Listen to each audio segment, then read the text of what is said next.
Government Access Channel.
We have called to order this meeting of the Planning and Zoning Board for January 22nd. We will begin with a motion to adopt our agenda. Unless someone has a change or alteration to the agenda, I'd be looking for a motion to adopt. Second. All those in favor of adopting the agenda say aye. Aye. Any opposed say no, please. That motion is unanimously carried.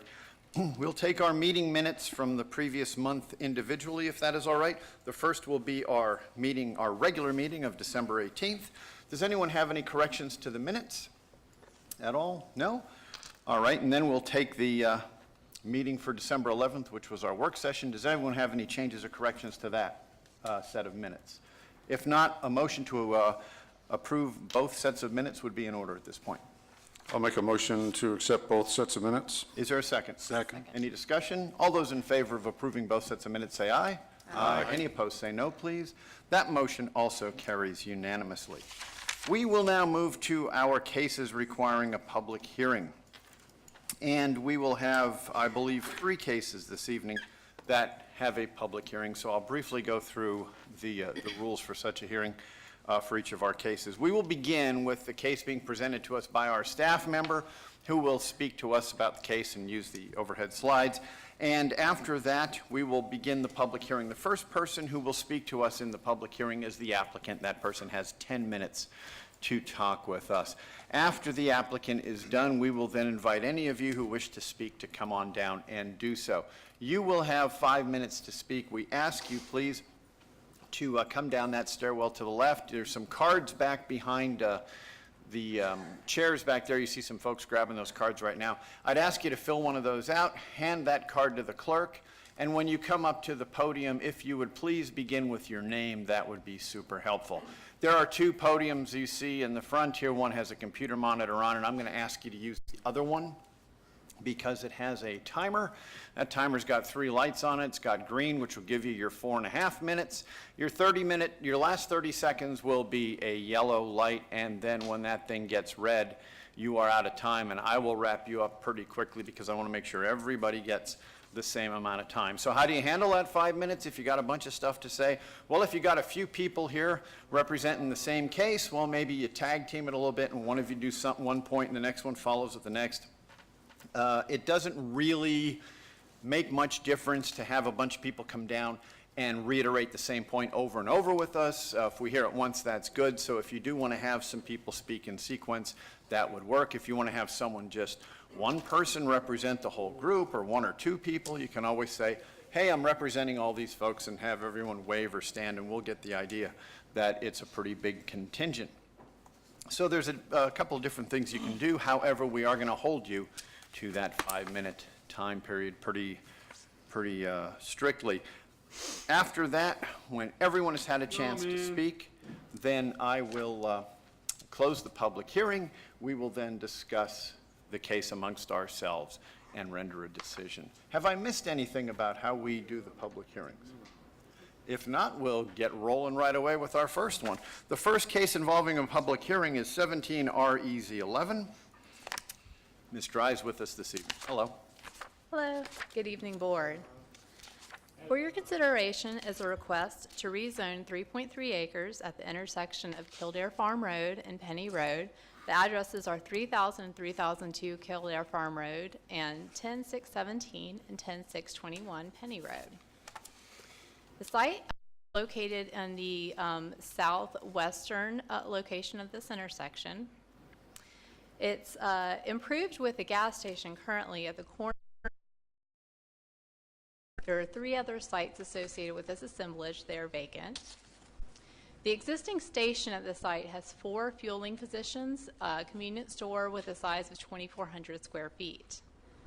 This site sits on a location that is 0.88 acres. The entire assemblage of 4 properties is 3.3 acres with this rezoning. The existing zoning for the sites is general commercial, which is where the current gas station is located. The other 3 properties in the rezoning are zoned R40. The applicant's proposing to rezone all 4 properties to general commercial conditional use with associated conditions. These conditions are to limit the use to convenience store and vehicle filling station, prohibit drive-throughs and car washes, set a maximum of 20 fueling positions and a max building size of 5,500 square feet, specify that the canopy would not be any closer than 150 feet from the intersection of the 2 roads. The hours of operation would be limited to between the hours of 6 a.m. to 12 a.m.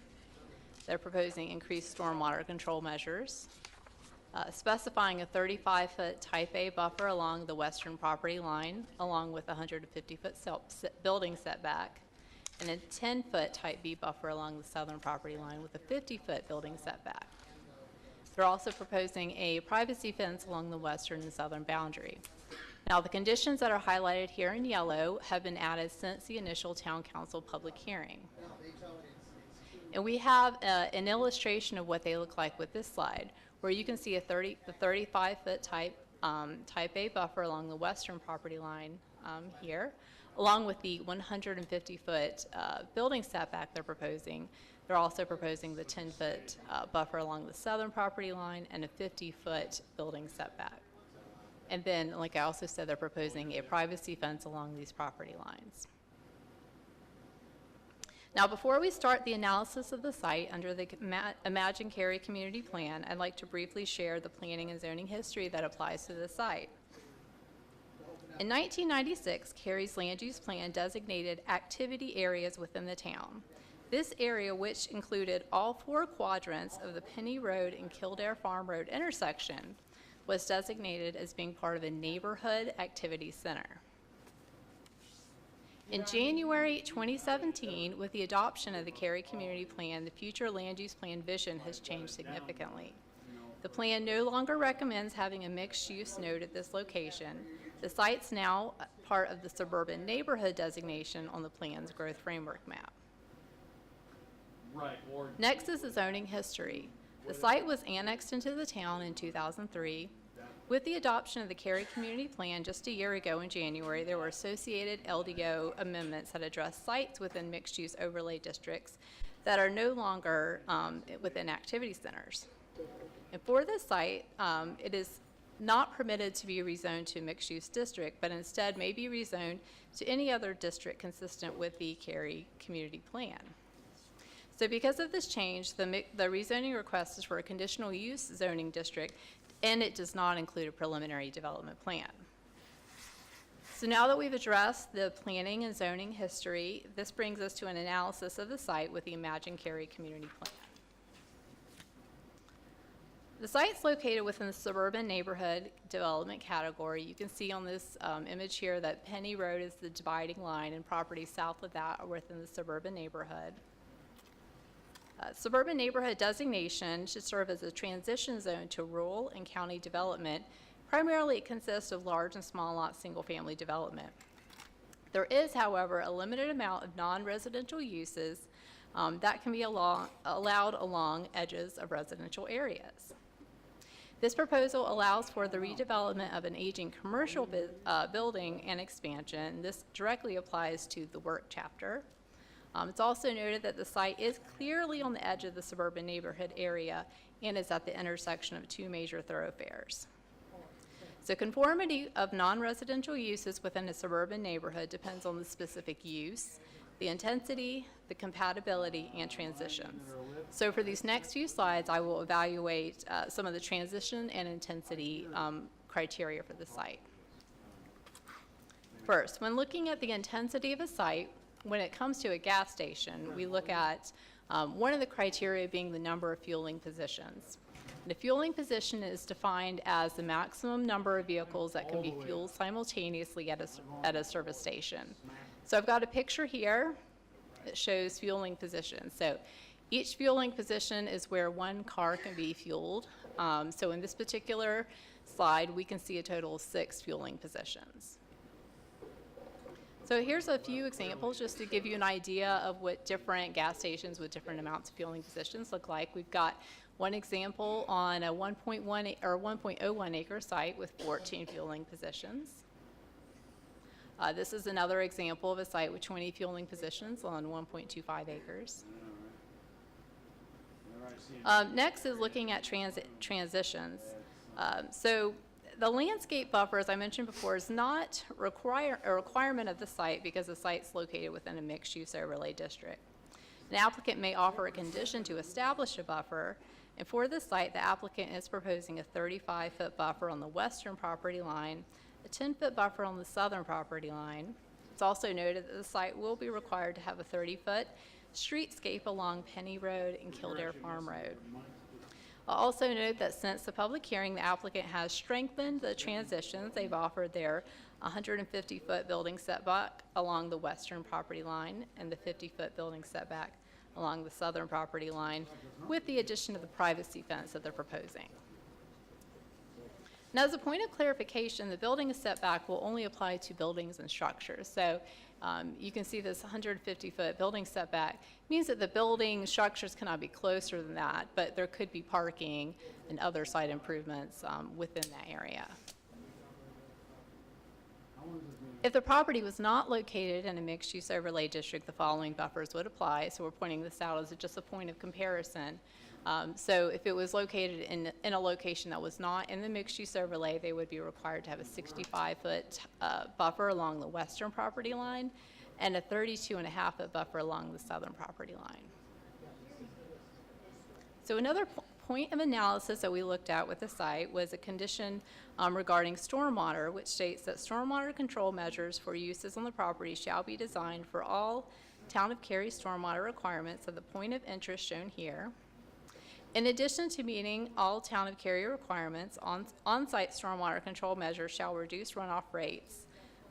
Here too, for the 1-year, 2-year, 5-year, 10-year, 25-year, and 100-year storm events by at least 25%.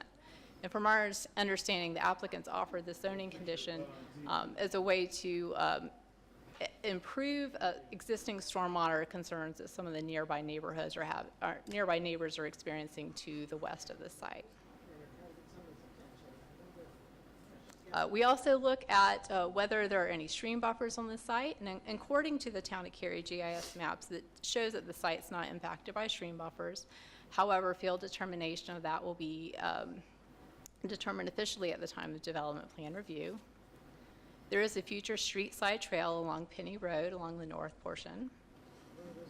Also, both Penny Road and Kildare Farm Road are both thoroughfares. And there are future Go Cary routes shown along both of these roads. There was a traffic study completed for the rezoning. Intersection improvement recommendations included improvements at the intersection of Kildare Farm Road and Penny Road, directly in front of the site. It's noted that these improvements would be required as part of the development plan review. There's also improvements recommended at the intersection of Kildare Farm Road and 1010 Road, specifically a westbound right turn lane along 1010 Road. And at the intersection of Penny Road and Lock Highlands Drive, which is construct a westbound right turn lane along Penny Road. The applicant's not offered to complete any of the off-site road improvements, but as I mentioned before, they would be required to do the frontage improvements along property along their frontage at the intersection of Kildare and Penny. There was a neighborhood meeting held for the site in April of last year. There were questions and concerns brought up regarding existing stormwater concerns that some of the nearby neighbors are experiencing. Questions about the proposed use, the size of the use, hours of operation, potential traffic that would be generated. Also questions about accessory uses that would be involved, such as a car wash, drive-through, things like that. So it should be noted that since that neighborhood meeting, the applicant has offered to restrict many of those accessory uses, so they're prohibiting a car wash or a drive-through.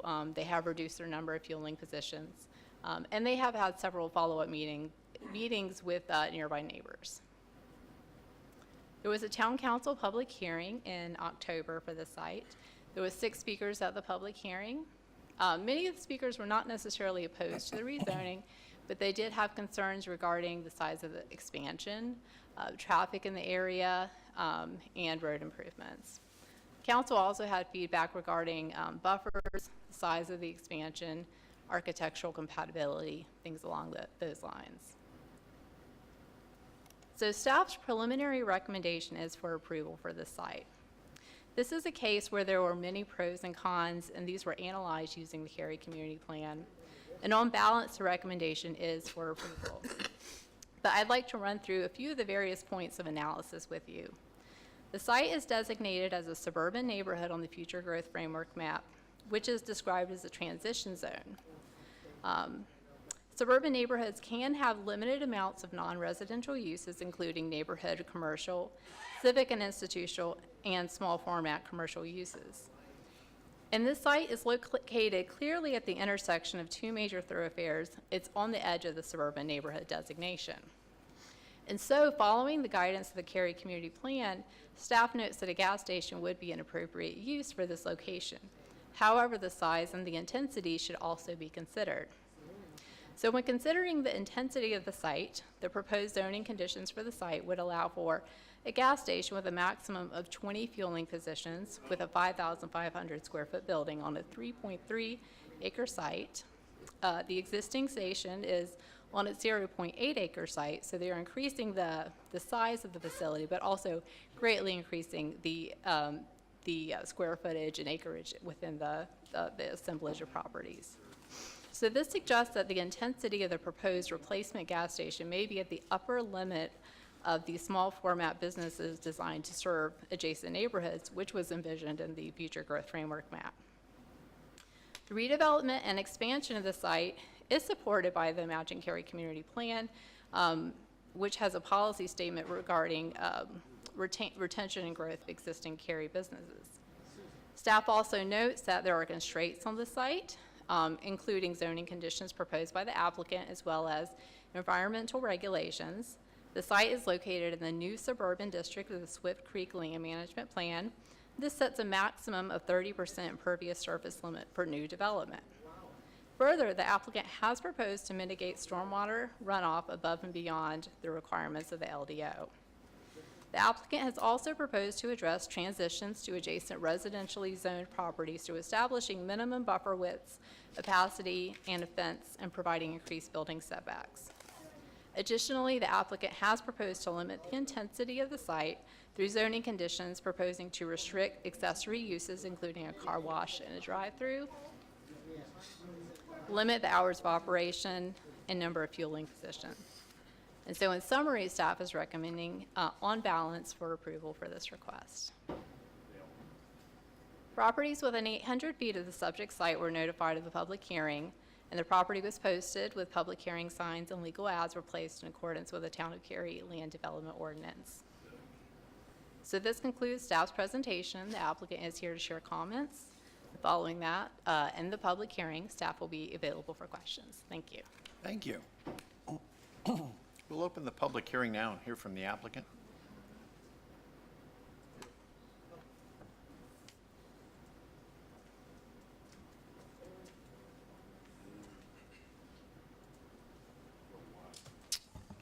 Good evening, Mr. Chair, members of the board. Jason Barron with Morningstar Law Group here on behalf of the applicant, Breeze Through Markets. Here with me tonight is Mr. Jim Bosworth and Mr. Mark Smith of Breeze Through Markets. They're the operator of the facility that has been there since the late 70s. Also here tonight is Mr. Lofty Smith of Withers and Ravenel. They've provided land planning and engineering associated with this development. And so at the conclusion of my presentation, I'll remind you that we're here to answer any questions you all may have. But I'll mention it now because I'm going to try to focus on the highlights. Katie's done an impressive job, I think, of thoroughly analyzing not only the request itself, but kind of diving into the conditions. And I appreciate Katie putting this slide up that shows the number of conditions that have been offered by this applicant as part of this process. I want to hit a couple of, like I said, a couple of highlight points associated with the case. First is, what do we have today? We have an existing gas station, existing convenience store. It was developed in the late 70s. It's a 2,400 square foot building on 8/10 of an acre. When it was developed in the late 70s, it was a lot sleepier area than it is today. I mean, heck, I moved not far from the site back in 2013, and the amount of traffic that's increased even since that time is impressive. As you all are aware, Cary's not only grown a lot since the late 70s, but Western Wake County has experienced a lot of growth. Apex, Holly Springs, Fuquay-Varina, a lot of those folks are driving through Cary to get to work in Cary, Raleigh, RTP. And so Penny Road carries a lot of traffic. Kildare Farm Road carries a lot of traffic. I suspect when the site was originally built, it was 2 lanes on Penny and 2 lanes on Kildare. Well, as you see now, Kildare Farm Road is a median divided road. Penny Road is currently 2 lanes, but is planned ultimately to be a 4-lane median divided section, just like Kildare Farm. And so what that means is not only has the site been there for a long time, but the area around the site has changed. What was kind of a sleepy intersection has become, as was noted by the staff, the intersection of 2 major thoroughfares. And as a result of that, it's changed kind of the context of the site. It's no longer on the fringe of development. It's if you factor in kind of what's going on to the south of the site, just in Cary, as well as what's going on in Holly Springs, it's much more kind of what I would consider centrally located to the triangle, certainly, than it was when it was originally developed. A couple of additional observations before I get into the work that we've had with the neighbors in addressing concerns as well as the conditions that have been proposed. As I mentioned, and as was mentioned by the staff, it's currently 2,400 square feet on 8/10 of an acre. Our proposal is to do 5,500 square feet on 3.3 acres. I ran some quick math, and I got out of math when I was at NC State by the grace of God, and that's why I'm standing before you tonight. But building size-wise, the building size is increasing by 129%, but the land area is increasing by 312%. And part of that is a result of the fact that when this site was developed, there were no stormwater protections provided as part of the development. It preceded the town's stormwater standards. So the benefit of this redevelopment, if nothing else, is it will facilitate redevelopment of an old gas station that will now include stormwater facilities for 21st century development. And I'll get into the increased stormwater that has been offered. Another observation that I think you all should be aware of is that when this site redeveloped, not only will what you see above the ground be replaced as part of the redevelopment effort, but also what's below the ground. And so the underground storage tanks that have been there for an extended period of time since the site was originally developed, all of those will be replaced during the redevelopment process. And those will be brought up to 21st century standards. So again, where it's taking an old convenience store and replacing it with a newer one, a nicer one that looks better from the road. And is it getting bigger? Unquestionably. But that really is a creature of the competitive environment that Cary Oil, doing business as Breeze Through, that they operate in now. As you all are aware, you've seen the Eagles, you've seen the Sheets. I mean, the convenience store model has changed just within the last 15 years. And they're going to occupy a bigger part of the marketplace, I think, as we go forward. And so I think the increase in the size of the building, if my client were standing here, they would tell you that as a taxpayer for the last 40 years on this site, in order for them to regain a competitive edge in the marketplace, this redevelopment is necessary for them. And I drive by this site all the time. I live just off of Penny Road, just down from the site. I've never stopped at this gas station, and I know my client's probably going to throw a shoe at me right now, but I've never stopped at the gas station. The access is bad. The access will get better as part of this process. It's kind of tucked away. It's just not a convenient gas station to get to. That will change as part of this process. With respect to the the number of meetings we've had. We've had 3 what I would consider community-wide meetings. We had our first meeting here, obviously, and then we had 2 subsequent meetings with larger groups of people, really designed to generate the type of feedback that the neighborhood meeting process is designed to generate. We've also had several side meetings with folks who are impacted by stormwater on the site. One of the things that became readily apparent to us as a development team, to Jim and Mark at Breeze Through, as well as to Lofty Smith at Withers, what became obvious to them really from our first meeting is that these weren't your standard stormwater concerns. There were unique circumstances associated with this, some which were created by the development of this site, but really which were created by the widening of Penny Road that created an adverse impact from a stormwater standpoint, which is why the conditions have been beefed up along those lines. But the fact of the matter is that through the multitude of meetings that have occurred, and the conditions in front of you demonstrate that the process has worked. You know, as you all are aware, you hear a lot of zoning cases, you see a lot of zoning cases. It's, you know, all right, this is what we want to do. Well, this is what we're looking for, and the process is designed for people to work together. And you don't always get all of what you're asking for, but generally speaking, the process is designed to produce the right result. And this process has worked. It might not have worked 100% for everybody involved in the process, but it has worked. And how it has worked is that there's now a privacy fence being proposed. Why? It's because folks expressed a concern associated with access to and from the site, you know, people on foot. Building setbacks have been increased. People were concerned about proximity of buildings. Fueling stations have been reduced as part of this process. The car wash, that was something that, you know, was identified. There's a car wash at Hemlock Plaza across the street, and folks were concerned about the impact that a new car wash would have on that facility, and so that was removed as a condition. Hours of operation were expressed as a concern, so hours of operation were added as a condition. And then lastly, stormwater. Again, the stormwater condition that's been added isn't just a token recognition of, yeah, okay, we're gonna throw a bone to you and give you some stormwater increase. This is the 100-year storm event, and not only that, it's exceeding the 100-year storm event by 25%. And so that is a result of the meetings that have occurred where our engineering team was made aware of an existing drainage problem, not something being caused by this site, but there's an existing drainage problem that feeds into this already existing community that, in the eyes of my client, in the eyes of the engineering team, was a problem. And to the extent that we can help with that, Breeze Through wants to help with that. And so that condition, again, I haven't worked on a case recently, and I handle a lot of cases in the town of Cary. I haven't worked on a case where a site 3.3 acres in size is able to offer the 100-year storm. It's just a very significant commitment that I think that should be recognized for that. And so, long story short, we believe this is a case that makes sense. Optically, from, you know, view from 10,000 feet, there's an existing convenience store that's going to be replaced with a 21st century convenience store. Down at the ground level, the process has worked. The conditions that have been offered as part of this process are going to ensure it will fit within the neighborhood. It will have it, you know, it will be the type of use that, as the staff has acknowledged, is consistent with the recommendations of the Cary Community Plan. So with that, again, we're here to answer any questions that you all have, and we respectfully request you all's recommendation of approval. Thank you. Thank you. The public hearing is open to anyone else who wishes to speak to us now. If you'd like to, just let me know you're on your way in.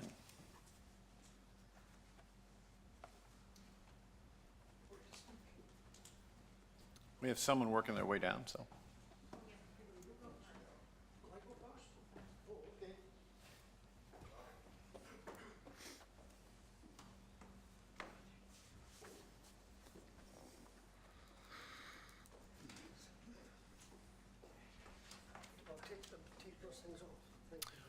I think this fellow was going to go first, if that's all right. No, it's quite all right. My card, and there's copies of my presentation. Oh, can I have one of them? Well, that's one. Thank you. We can do it.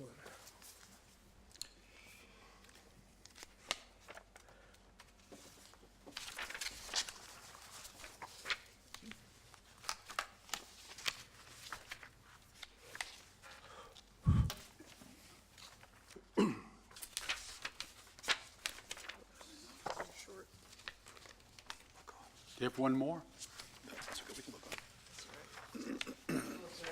She gave us one. We're good. We're good. Yes, everyone has one now.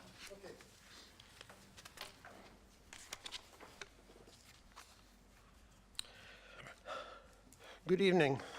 My name is George Burrell.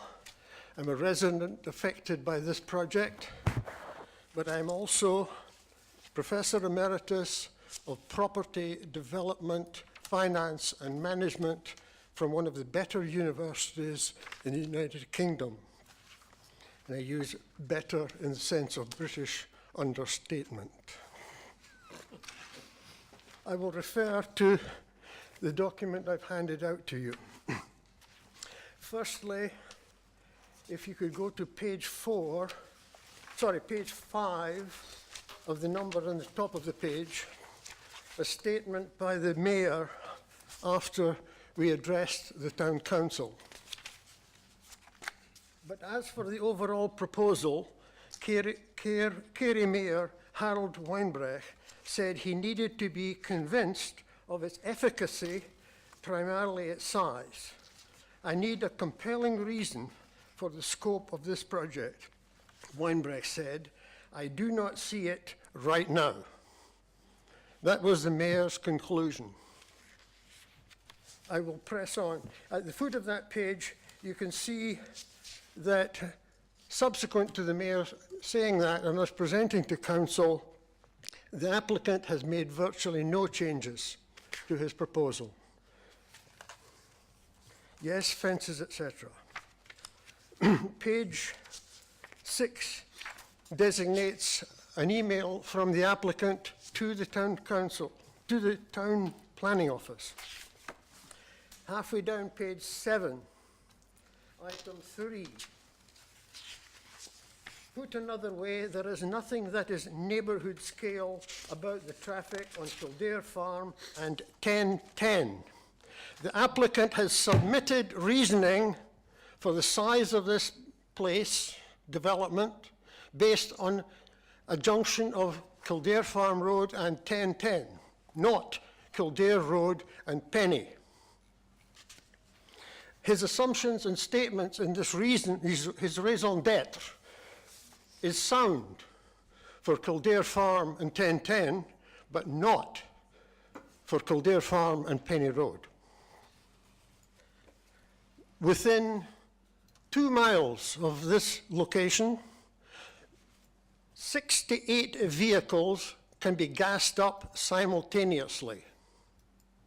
Within 5 miles, 110 vehicles can be gassed up simultaneously. And they want to increase the existing 4, which are seldom used all at the same time, to a huge number of 20, as it was 24, but now down to 20. This is an incredible increase in the number of cars to be gassed up at this station, given what's available roundabout.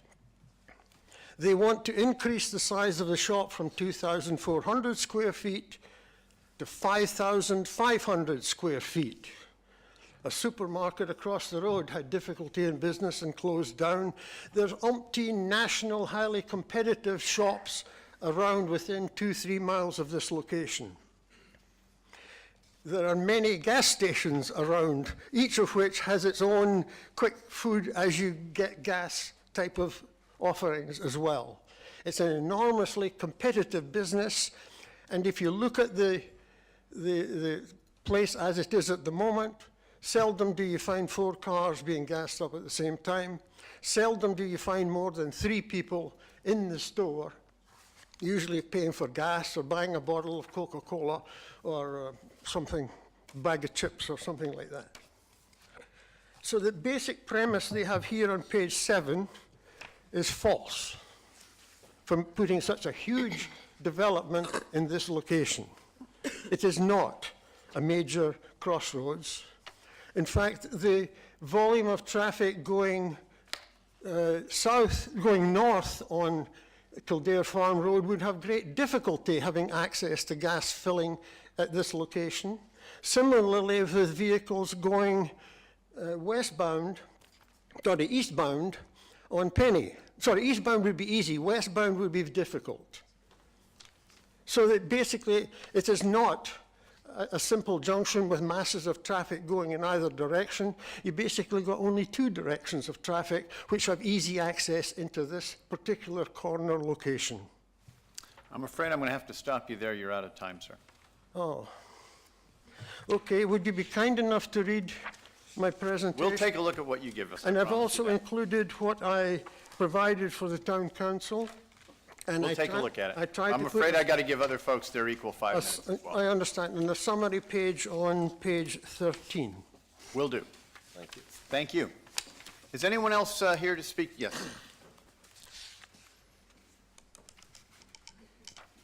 Good evening. I'm Kyle Parrish. I live near this area. And I'm actually just struggling. I've got a couple of young kids, live right there, right? The elementary schools on both sides of this thing, the whole deal. I don't begrudge these folks from wanting to improve their property. I wonder why they haven't improved it for 40 years when I go by it, but now we're going to improve it, and that's fine. So, and I agree with his comment about the major thoroughfares. Have y'all been out there? How many of y'all have gone there and actually sat and watched the traffic flow? I'm afraid we can't interact with you. Oh, I'm sorry, I didn't realize. So thanks for the rule.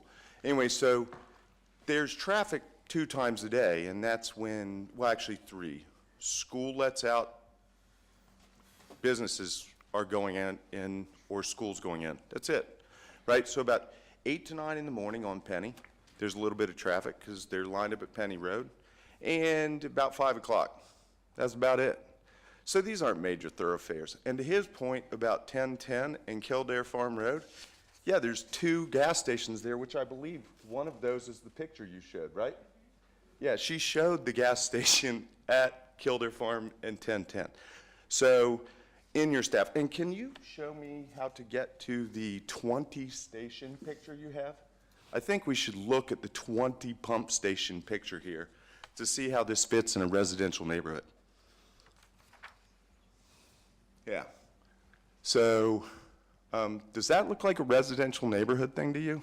Would you want that near your house? I know you're not allowed to interact. It's a rhetorical question. But 20 is a lot. Currently, there are 6. Do you want this in your yard? Right? Would a 6-foot privacy fence do that for you? So I don't begrudge them getting 10 pumps. I don't begrudge them a 3,000 square foot building, right? But when you look at this, the only comparable place I can find, and this includes the sheets and the Circle K that were approved over at Kildare Farm, or at 1010 and 6 and 1, you know what I'm talking about there? You're not allowed to reply, sorry.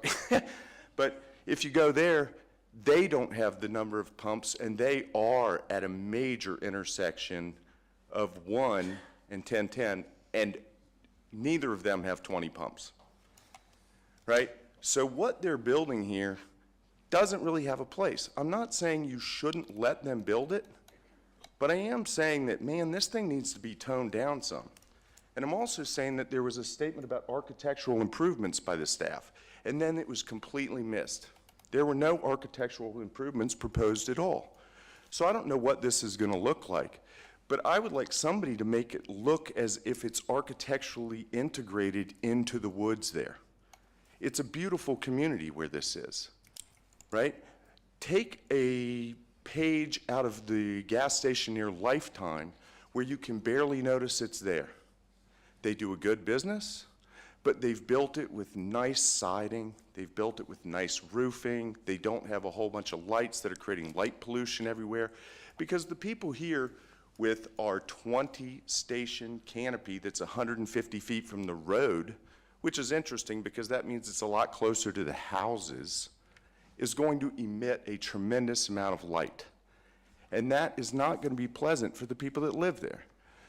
So again, not begrudging them for wanting to be in business, for wanting to make money, for wanting to improve that spot. Me as a resident there would love to see a nice gas station facility there in place of what's there. What's there is nice and the people are nice. But if you want to improve it, great. But please, the only comparable gas station I could find in the area, and this, you don't have to respond because I know you can't, but is the Sheets at the airport. That's the same size building and the same number of pumps. the sheets as you go into the airport. Now tell me, and the parking lot, you want that sheets in your neighborhood? Thanks for giving me the time. Thank you. And it did hit me that I neglected to mention when we were laying out the rules for the public hearing. It is a hearing as in we hear from you. Yeah, I neglected to mention that earlier. We won't answer questions or go back and forth with you. It's our obligation to listen to everything you say. We won't correct or anything like that. We're all ears the whole time. It's 2 pages. So just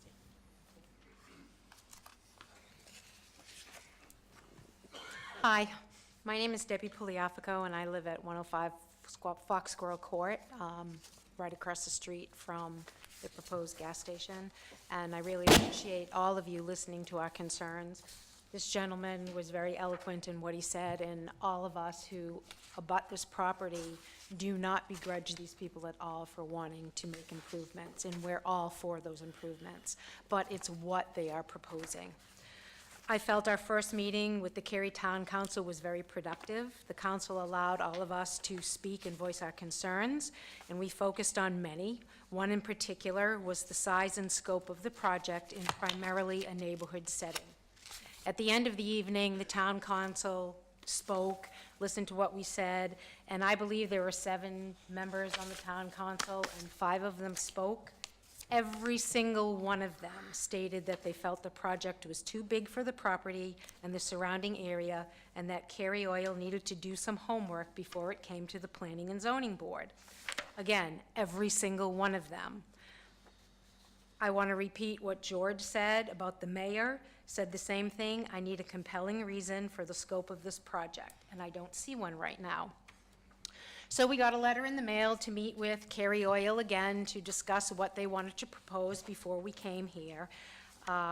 In their letter, it stated that they wanted to share the conditions that have been added to the proposal since we last spoke, which was the meeting with the town council. And they are hopeful that we will see significant effort that has been made to make this redevelopment as seamless as possible for the community. If I didn't know any better, we were at 2 totally different meetings based on our meeting with them last week on the 16th. Yes, they added a fence, and yes, they improved the buffers, and yes, they improved the stormwater concern, and that's great. We all appreciate it. But there was not one change to the size and the scope of the project, which 80 to 90% of the town council and the mayor asked for. Again, to remind you, as it stands, the current building is approximately 2,500 square feet with 2 filling stations or 6 pumps. They are proposing a 5,500 square foot building with 10 filling stations or 20 pumps, bigger than the Sheetz gas station that is within 2 miles from this proposed property. And that is not near any residential neighborhoods at all. Again, I'm sorry, I don't know that gentleman's name who just spoke, but within a mile are 2 more gas station developments that are similar to what they are proposing, but smaller in size and on a larger intersection. The intersection of Kildare Farm and 1010 is far busier than Kildare Farm and Penny Road. Those stations that are there now, one which is in the picture, are smaller than what they are proposing. The Cary Town Council asked for the new proposal to have compelling evidence for a project of this size and scope to be approved for the area before they made any decisions. I don't see any compelling evidence at this time. They have not presented any compelling evidence for something this big. I also want to remind you, there is a statement that the town council, a town council member made regarding rezoning. And the question is the use and density proposed an appropriate use of the land and compatible with the surrounding community? As this proposal stands right now, I do not feel it is compatible with the surrounding community. Thank you. Thank you. Do we have anyone else to speak for this public hearing?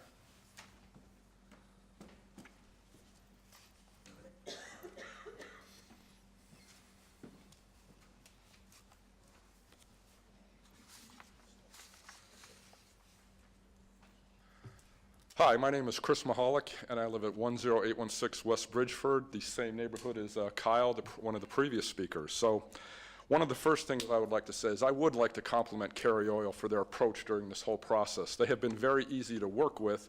We don't see eye to eye on everything, but they have shared a great deal of information with the neighborhood, and we do appreciate that very much.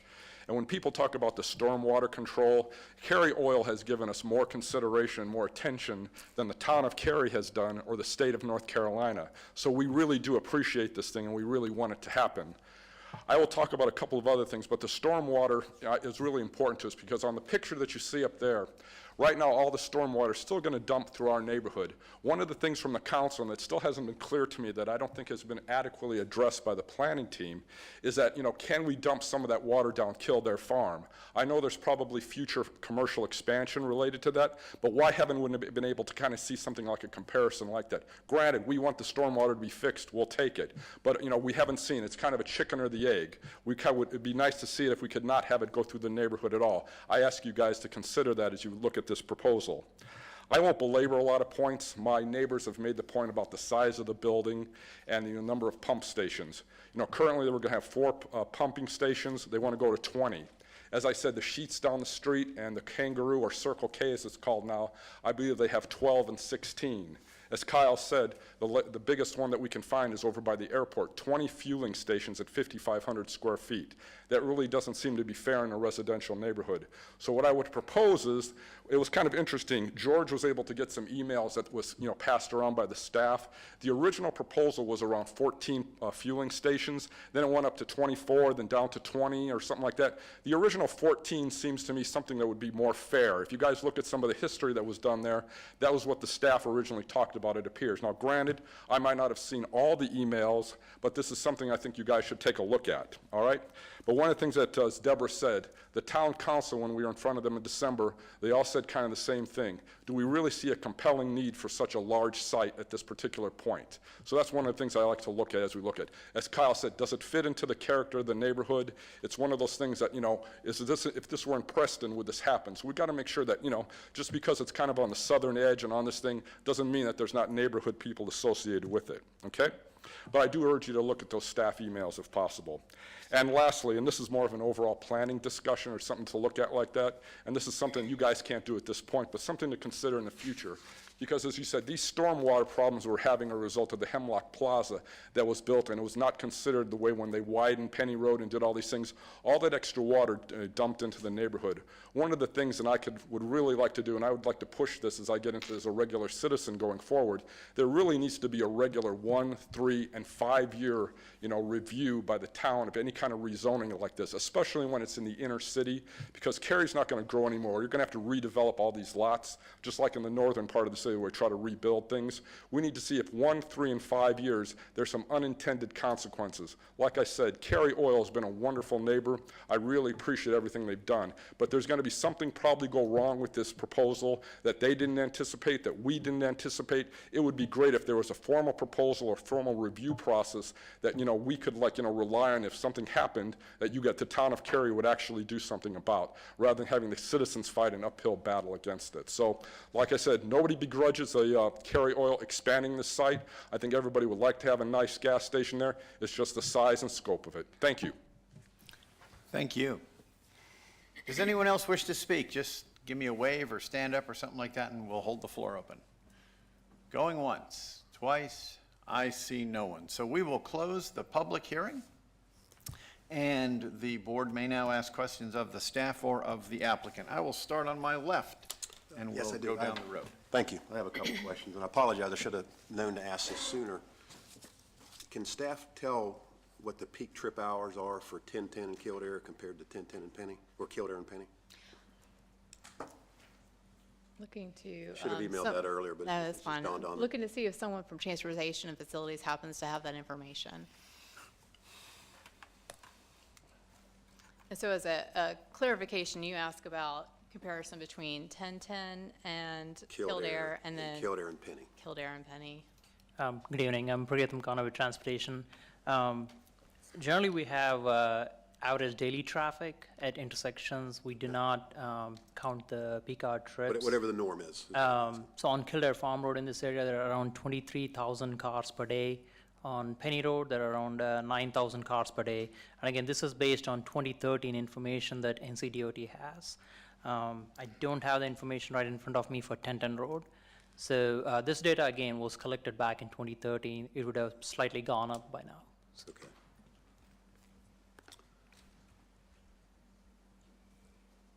And correct me if I'm wrong, in reading and listening tonight, is the applicant going to make any roadway improvements other than what's right there at his property? They're not proposing any off-site roadway improvements. Is it, I don't know if it's appropriate to ask, is that normal for a request of this big? Is that something we usually see? I would say each case is generally reviewed independently, just because the intersections around each case are generally operating at different levels of service. So it's difficult to give a comparison on a case-by-case basis. In this particular location, there were 2 off-site improvements identified. They're not proposing to do either of those. In other cases, there may be 13 or 14 off-site improvements. So I can say that there's less that was recommended in the traffic study compared to perhaps other locations. Okay. Thank you. Moving right along. Great, thank you. Good presentation, thank you, Ms. Dry. I just want to try to make sure I don't misinterpret this condition related to the stormwater runoff. And as it was articulated, there's a 25% increase in the capacity of the stormwater runoff system for, say, a 100-year rain event, which would be a big rain event, right? So that implies there must be some capacity that when those situations occur, a lot of rain, there's going to be space there to hold all that water up, such that when we would have maybe a 5 or 10-year or 50-year type of rain event, which is less, the capacity wouldn't be fully utilized, so there'd actually be, in those situations, much less runoff. In other words, the effective runoff reduction would be not 25%, but something substantially more. Am I understanding how this could benefit the 5 and 10 and 20-year things much more than, say, 25% for the 100-year? In this case, I think it may be best to ask the applicant's engineer or the applicant to speak to that. They may be able to articulate, the implications of that better than I could. I would appreciate that, okay. just to better understand. It's a very important point for this rezoning. Mr. Barton, I'm going to have Lofty Smith with Withers and Ravenel cover that, since he interfaced directly with the town's engineering staff associated with that particular condition. Okay, thank you. Good evening. You are correct that we hope that we can deliver greater reductions in the rate of runoff that the neighbors are suffering from in their flooding conditions. But in presenting the case to the town, and particularly working with staff, those are numbers that we will have to get into and prove with the site plan review. So yes, our intent is for those smaller storms to have a greater impact. Great. And while you're there, sir, one of the members of the community asked a question, pondered about potential runoff to Kildare Farm and the drainage that's there. And I understand something, maybe only a little bit, but there's a possibility during the site plan review, if this were to ultimately be approved by town council, that during that site review, there may be an opportunity to look at and assess and consider whether some additional drainage to Kildare Farm might be possible. Do I understand that correctly? Maybe Ms. Dry, something better for you to speak to? I think probably either the applicant's engineer or an engineer from our staff would be able to address that. We have discussed this with staff as an option to look to better benefit the neighbors, but here again, that would be a detail that we get to with this site plan review. Good evening. I'm Matt Flynn. I'm with the stormwater staff. Good evening. They could certainly rearrange the drainage area, but they would have to mitigate such that the existing system is still adequate. So Kildare Farm Road has an existing system, so if you route additional stormwater to it, they would have to mitigate it such that it still works. Got it, but that's something that could be assessed again during site planning and when you get into those sort of details. That's an engineering, construction site consideration. So it's another option for additional Sure. stormwater dispensation off to the property and away from Windsor Oaks, the neighborhood. Absolutely. Now, we've got to remember, Kildare Farm Road and Penny Road are both state roads. So any sort of impact to those systems, NCDOT has got to review and approve. Got it. Okay, thank you. And then I just had one final question about the road widening that we've talked about, the Kildare Farm to go to the 4 lanes with the divided median, Penny Road with the 4 lanes divided median. You know, we always in the town of Cary can't be specific because it depends on developers, but do we have a crystal ball that may give us a little fuzzy sense of how soon that may occur? Would you mind repeating the Penny question one more Road, time? Penny Road, the widening on Penny Road, which on both directions on Kildare Farm. Nathan, would you be able to speak to that?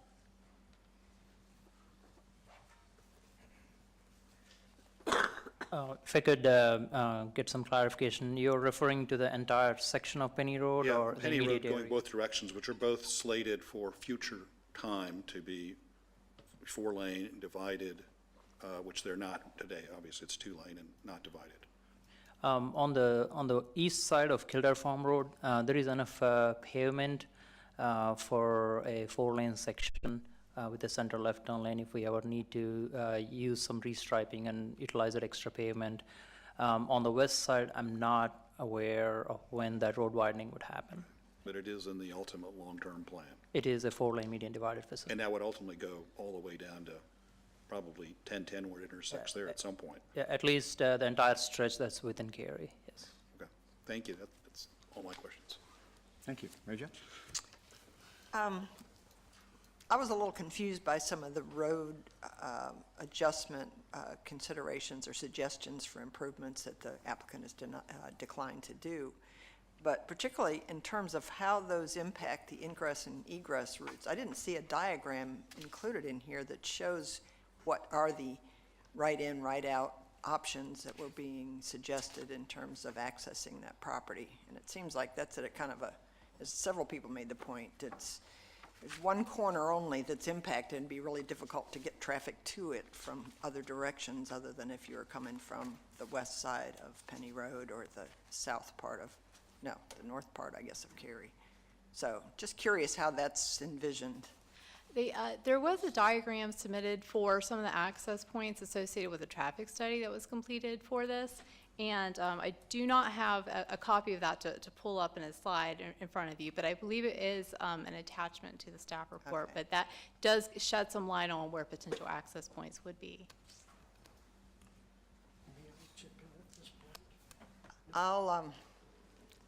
We can review that, I guess, at another time. But I guess my concern too is also just talking, as we've already heard, some of the concerns about the size of this property. And I think there was reference in there to the fact that there are regulatory issues that can impact the amount of impervious surface. So there's other considerations besides just the stormwater, which is a large one, but also potentially because I'm assuming it's because of the fuel content of the operation there. So how are those, what kinds of things are going to impact how much surface is going to be permitted and how that's going to impact the stormwater? So there's a couple of elements that have regulatory implications for this site. The site is in the Swift Creek Land Management Plan, and it's in an area called the New Suburban Area, which does set a maximum impervious surface limit of 30% for new development. This is more stringent than other parts of the town, and we do have Mr. Flynn here who can elaborate on that more if you have questions. It's actually in a drinking water supply watershed, so it's got a 30% maximum. So anything prior to 1993 was exempt. So it's 30% of all the pervious area post 1993. So the relationship of the surface area to the overall lot size or the overall property size? The overall tract size, correct. Gotcha. Okay. And once you go over 12%, you've got to treat the whole thing for all of the pollutants that would impact water quality. Okay. So, Understand. yep. All right. That's all the questions I have right Sure. now. Chuck? I'm still not clear about the right turn in, how that's supposed to work. I'm just not clear on it. It'd be nice to have a diagram. Yeah. I'm going to ask Mr. Akonda from our Transportation Facilities Department to go over that a little bit more. He may be able to help shed some light to that. And we also have the applicant. So the traffic study analyzed two scenarios. First scenario is a right in, right out on Penny Road and a right in, right out on Kildare Farm Road. The second scenario, we have analyzed a leftover from Penny Road, but because of the queuing that was being projected, we have eliminated that option because that would project queuing back towards Kildare Farm Road and would not be a great situation in the future. So at this point, it is going to be a right in, right out on both roads, Penny Road and Kildare Farm Road. So basically, you're telling me you can't make a left turn off of this site? That is correct, yes. Okay. Now I understand. Or on to. Or on to. Anything else? No. Right? I think I'm good. We'll keep rolling right on down. Steve? Sure, just a couple of quick things. Obviously, when this was built, these trees were quite small, and they're quite large now. The trees that are along Penny Road on the side there, what happens to those that are in that buffer right there? What happens to those trees? You're referring to the trees along this western side right here. I just pulled up a slide. No, right by the station, right by the intersection. Okay. On the So- north There you go, yes, yeah. So a tree survey would be required to be submitted as part of the development plan review. And from what I understand, there would be an analysis of the existing trees. Some of the existing trees could be impacted with the road widening. So in that, if they are impacted and need to be removed, then that would need to be considered. If they can be saved, then they could count towards the vegetation requirements in the 30-foot streetscape that would be required along both Penny and Kildare Farm Road. But it may just depend on what the tree survey says and then what's impacted once additional right-of-way has to be dedicated and road improvements are. But for this project that we're here talking about tonight, they would not be impacted at this time, or would it only be tied to future road widening?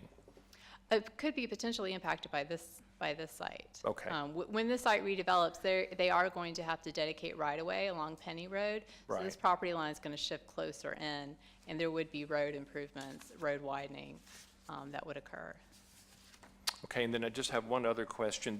For the new station itself, and this might have been said earlier, and I can't find it. The construction material will be brick, stucco, They actually haven't. or is that too early for that? They haven't specified that as a zoning condition. There is town requirements for a certain amount of masonry associated with buildings, but they have not specified any architectural, regulations associated with the zoning condition. Okay, thank you. Sure. Good evening. Thanks for the presentation, and thanks for the thorough analysis. A couple of just really points of clarification. A lot of my points have already been asked. Just for clarification, I think it was mentioned, I think I know the answer, but in the conditions 8 and 9, where it talks about the minimum building setback of 150 feet from the western boundary and the 50 feet from the southern, when they talk about building setback, this is all built. It's not just the 5,500 square feet, but includes all awnings, and that's being measured from the drip line or the drip edge. I mean, it's the most out of perimeter. Yes, I believe that's correct. Yeah. Just double checking. Okay, all right. So I just want to make sure. So it's that footprint is 150 feet. Okay, so thank you. But parking, like I mentioned before, parking could go in there, other types of improvements. Mm-hmm. The example that you gave, I think, when we're talking, you gave examples of the types of stations, those type of facilities. The one that I think you had is a 20, getting the terminology mixed up, but the largest one you showed is that at the corner, is that by Highcroft? Is that 55, and I forget that? The Dolphins? Yes. Yeah, the Dolphins, all right. I just want to know, just so I have a context. Thank you, all right. So that would be the same size as what's being proposed by the applicant in terms of the number of? The number of fueling positions? Yes. Yeah, meaning the maximum number of cars you can fuel at the same time. Now, the arrangement of the fueling positions and the pumps and the awning may look, may be different. Could be different, but I'm just looking at that from a footprint perspective. I know that that building is probably smaller. I understand. Okay, thank you. And I think all my other questions have been answered at this point by the previous questions. Thank you. I have a question, if I'm allowed to ask this or not, so stop me if I'm not. So in the presentation, and one of the neighbors, I believe, mentioned how the applicant originally was proposing 16 sites, fueling sites positions, but then it went to 24 and then went back to 20. Is there a reason behind that? From what I understand, it may have been terminology that was being confused at the beginning of the process, where when you look at number of fueling positions, sometimes you can refer to pumps, which is, let me pull up an example. Just the actual station instead of The actual piece of hardware Yeah. where you can have one pump, but it turns out there can be 2 fueling positions at that. Okay. I'm going to look to the applicant to just see if they can verify if that was my assumption as well. That's exactly right. It's just, we were using the term fueling islands or fueling locations, and fueling stations is basically double that number. So where the 14 existed in our email communications, we were talking about conditions, that was 14 islands, or 28 fueling stations, which is what our TAR was run as. So when you run the traffic impact analysis for a use like this, it's based upon the number of fueling positions. So that number was reduced from that. So we were always well above the 20 number that's being presented tonight. Okay, thank you. Yep. I think that what I'm hearing from the community is that they're not opposed to the rezoning, they're just opposed to the size of it. Is there any consideration of lowering that to work with the citizens? I know that there's been some back and forth. Yeah, and we have worked diligently, not only on the number of fueling positions. We have come down as far as we can on the number of fueling stations right now. And again, I think it's just reflective of the market in which this is operating. I do want to point out, because you raised a great point, Ms. Courtney, the staff examples that were used for the 2 gas stations that were studied, the 14 fueling position parcel was on 1.01 acres, and the 20 fueling position parcel was on 1.25 acres. This is a much larger site.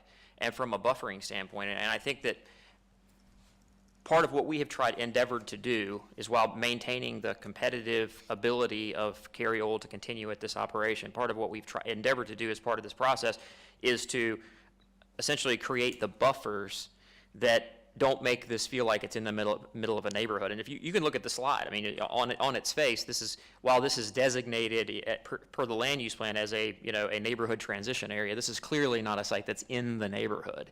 Mm-hmm. And by adding the setbacks and what we have and reducing the fueling positions, we believe we've appropriately addressed those comments to the best of our ability. And I do like the way that you guys have gone above a lot of the minimums here, so I commend you on that. Thank you. I think that all my other questions were answered. Okay, any other questions? Yeah, a couple follow-up questions. One is, it was mentioned about, because of the age of the station and being rebuilt with new tanks being put in the ground, is that an environmental requirement? I want to make, the fine line I'm looking for is, it's not being offered as a condition, but I'm looking to see, is that going to be a requirement for building a 21st century gas station versus what was built in the past? Actually, the state of North Carolina will regulate that. I think in 1999, they required cathodic protection for all USTs at that time, and they all had to be upgraded. So with respect to where they are now, they're going to have to deal with the state of North Carolina with respect to that, right?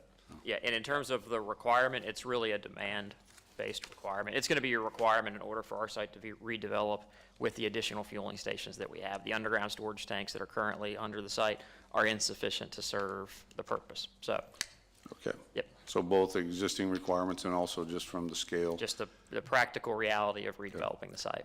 And so that same, I think what was mentioned before about stormwater runoff, because I was thinking about, because parking lots are impervious and given the nature of them, that the stormwater systems are going to have to capture. You can't dump basically potentially oily water, for lack of a better term, non-scientific term, into, let's say, Kildare Farm Road, it's got to be captured and probably pre-treated to a certain degree. That's correct. The stormwater measures are there to treat total suspended solids, which kind of capture the BTEX compounds you're referring to. Okay, and then that's the same one that'll be 25% oversized from what the minimum requirement would be for those various stormwater That's for events. peak flow, so. That's for peak flow, That's okay. for addressing flooding. Okay, so that's addressing volume, but not necessarily That's addressing particulate. peak discharge, exactly, so the surge of runoff will not increase. Okay, That's correct. all right.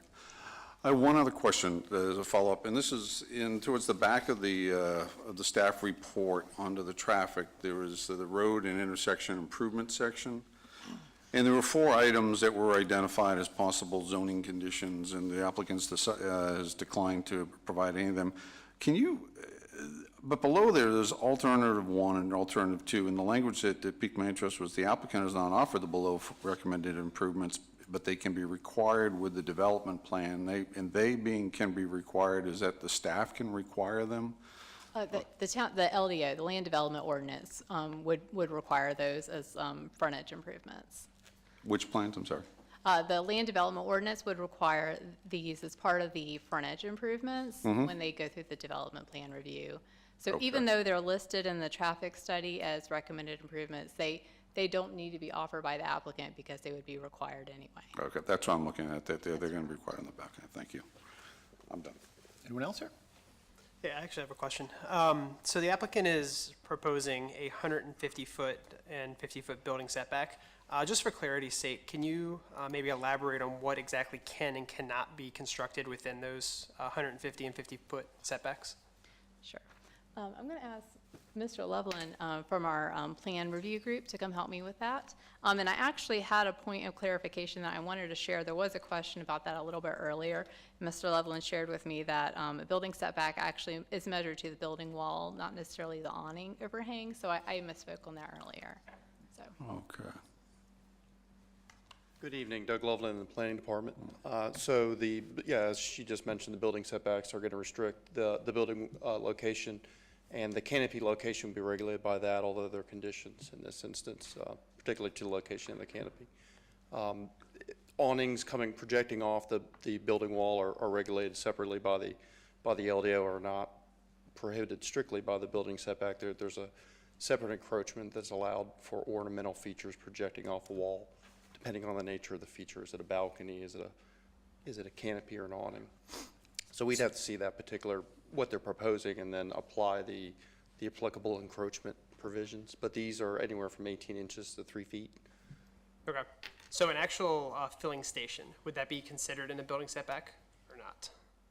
The building... Actually where you would, the actual gas pump? The pump with the canopy? Itself, yes. Correct. Okay. Yes. Because it's roofed. And so generally, we're applying anything that has a roof, we're applying the building setbacks to a roof structure. Okay, that makes sense. All right. Thanks. Any more follow-ups on this side? I just have a couple real quick ones, mostly to address some things that a couple of folks mentioned. There's no zoning conditions for architectural improvements. None were mentioned about light, but at site plan, we have pretty strict requirements for light bleeding into neighboring properties, and also we have a pretty strict LDO as far as architectural standards, correct? That's correct, yeah. There's a certain amount of, there's guidance with regard to direction of light and also masonry requirements for buildings. And Mr. Evangelista, if you don't mind, I do have one more point of clarification to add. Mr. Kondo did find the traffic data for 1010 Road, so I wanted to share that, speaking to your initial request.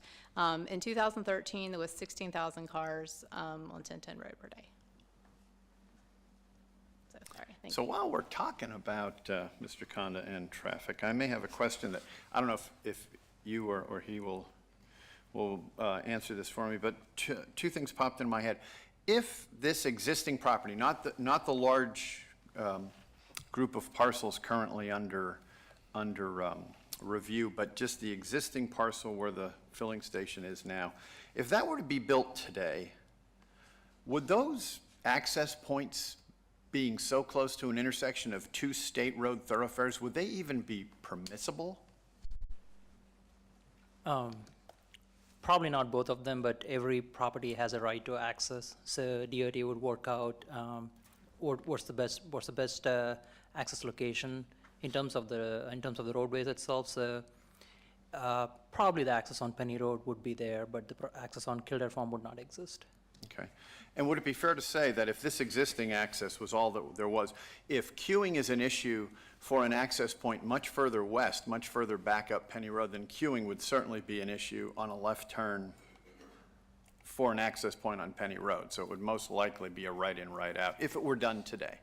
That is correct, yes. It's one of the access scenarios that we analyzed was also a leftover from Penny Road, and even in the future, it was going to be an issue, even with a turn lane and even by moving the entrance further west. So that's why we did not support that scenario. So. And while I have you up here, Mr. Barron mentioned something. I want to just make sure I got this straight.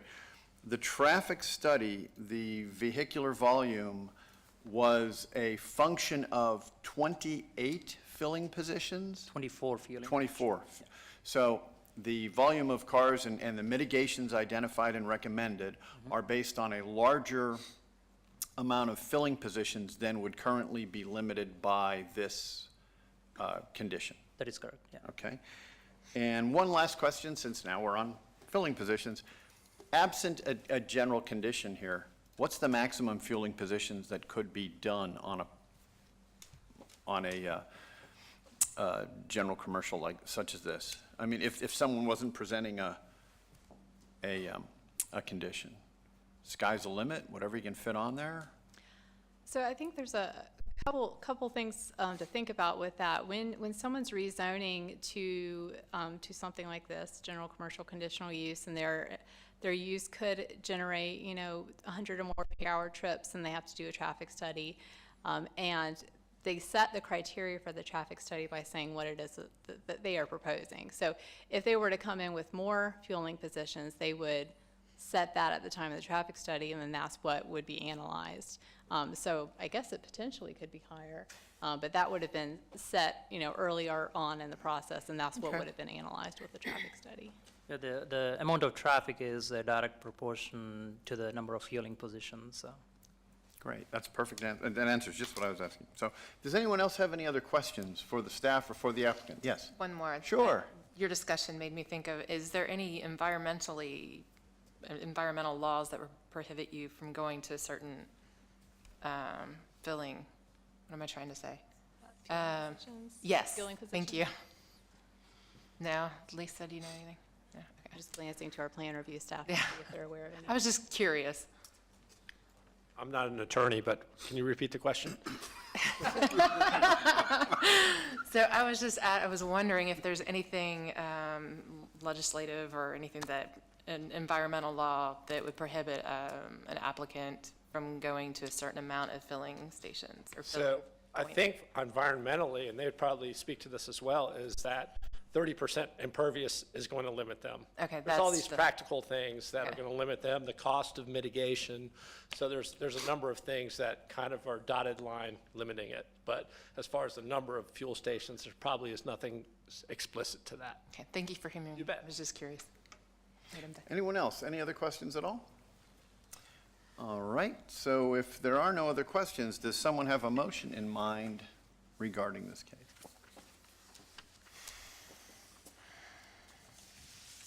I could go out on a limb. The limb is yours.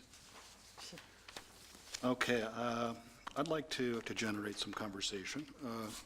I'd like to make a motion to approve. I move that the board forward case number 17 REZ 11 to Town Council with a recommendation of approval as is consistent with the comprehensive plan and all other applicable plans and is reasonable in the public interest for the reasons discussed. Is there a second to that motion? Second. The discussion, would you please lead us off? You know, if this intersection had two third graders who wanted to set up a lemonade stand but could mitigate that much rainwater runoff, I would be very positively favorable to the whole thing. There is a real problem with stormwater runoff that we've heard here, and I think, again, because of the process that was described here and the many meetings with the community, I went to a neighborhood meeting back in the spring, and there was a lot of concern and angst about the the stormwater runoff of that neighborhood just to the west suffers today. And I thought it was interesting how one of the principals of the gasoline company here made a commitment at that time to the neighbors to say, we're going to do everything we can possibly to see if we can deal with something here beyond what we're required to do. You hear these sort of things all the time. But in the meeting, the neighborhood meeting that occurred last week, I was quite intrigued with after the details of what was being proposed here as far as conditions and rainwater. The residents who were in the area, it was no longer an issue. It really ceased to be an issue, and because I think they've actually done a substantial job here. And I suspect that in some of the questions here about buffers and setbacks and so forth, there's probably going to be a pretty big retention pond someplace over in that territory, which is going to be where this water collects for 100-year rainwater, and certainly in a more useful situation arithmetically for the much more frequent rain situations as well. So I think that's actually, because it's come up a couple of times, I think that's a very compelling reason to do this. And I think actually from a development point of view, I've seen a number of cases rezoning. I don't recall a developer actually doing something like this before. So I think it actually serves perhaps a good case example to say, see, here's how you can be a good neighbor. So I would like to promote more of this by developers. But I think there's one or two other very compelling things about this to me. If I live in Lockmere, I live very close to this gas station. I think as someone else commented, I've gone by this gas station for 5 or 6 years, and I've stepped on the property maybe twice because it's very inconvenient to get in and out of. It's a very small convenience store, and there's other options around, but they do entail driving up and down Kildare Farm to get to them, which adds traffic, by the way. But most of my neighbors don't stop here either. So it's getting very little of the market share of the traffic that's already going by it. And since the new gas stations went in down along Highway 1 and 1010, the big sheets and Kangaroo, we've already seen another gas station that's between this intersection and those about halfway. It's already gone out of business. It's abandoned. And I can see this gas station situation with those down the road as it's not competitive. And I would not like to see this gas station go out of business. And I can already, for those of you who know, across the street at Hemlock Plaza, it's been the shopping center where businesses have not thrived. The grocery store closed years ago and has been left empty for many years. Many other stores are often empty, vacant fronts. The developer's trying to redo things with, a kickboxing place or something else, whatever kind of comes and goes, but it's not very viable. I mean, this intersection has what I'd call EVD, severely, economic vibrancy deficit. It is not a good situation, and it doesn't need to have a gas station that's closed across the street. That would not help. And since we have lost the grocery store, it would be convenient to have a convenient store there for actually keeping us off the road from Kildare Farm up to Tryon and down to 1010. This is the only gas station between 1010 and Cary Parkway on Kildare Farm. It's the only one. And so, having this as described actually sounds very attractive to me to keep it in business, and I think it would actually do well to service traffic goes back and forth. This gas station, we've talked about the ins and outs. A lot of gas stations have a characteristic of where they're located as being favorable to morning traffic or favorable to evening traffic. This one's actually going to be very favorable to evening traffic. And the evening traffic is going to be coming back from the freeway, coming into the residential areas to the east, or it's going to be serving the traffic coming from the north on Kildare Farm going south to the residential areas. So it does meet that pattern. That's not unlike many gas stations. They're a morning or an evening type traffic flow. But to date, with the in and out of it, you just can't go to it. So, those are my compelling reasons. I'd like to see something viable there. I'd like to see something which is more convenient for the folks. May even have some bleed over for Hemlock Plaza just across the street. There's a little bit more traffic and intensity there. And I think the stormwater runoff is great. And I think we ought to showcase this for the future developments, because look what a difference it can make with regard to the neighbors. So I'll just leave it at that. Thank you. Chuck, follow up. I agree with much of what he says. I live in Lockmere, also not far from this, and probably would use it if it is approved. I share the concern of the neighbors about something huge causing a visual problem to their property, but I think it's been addressed. And it's a legitimate concern.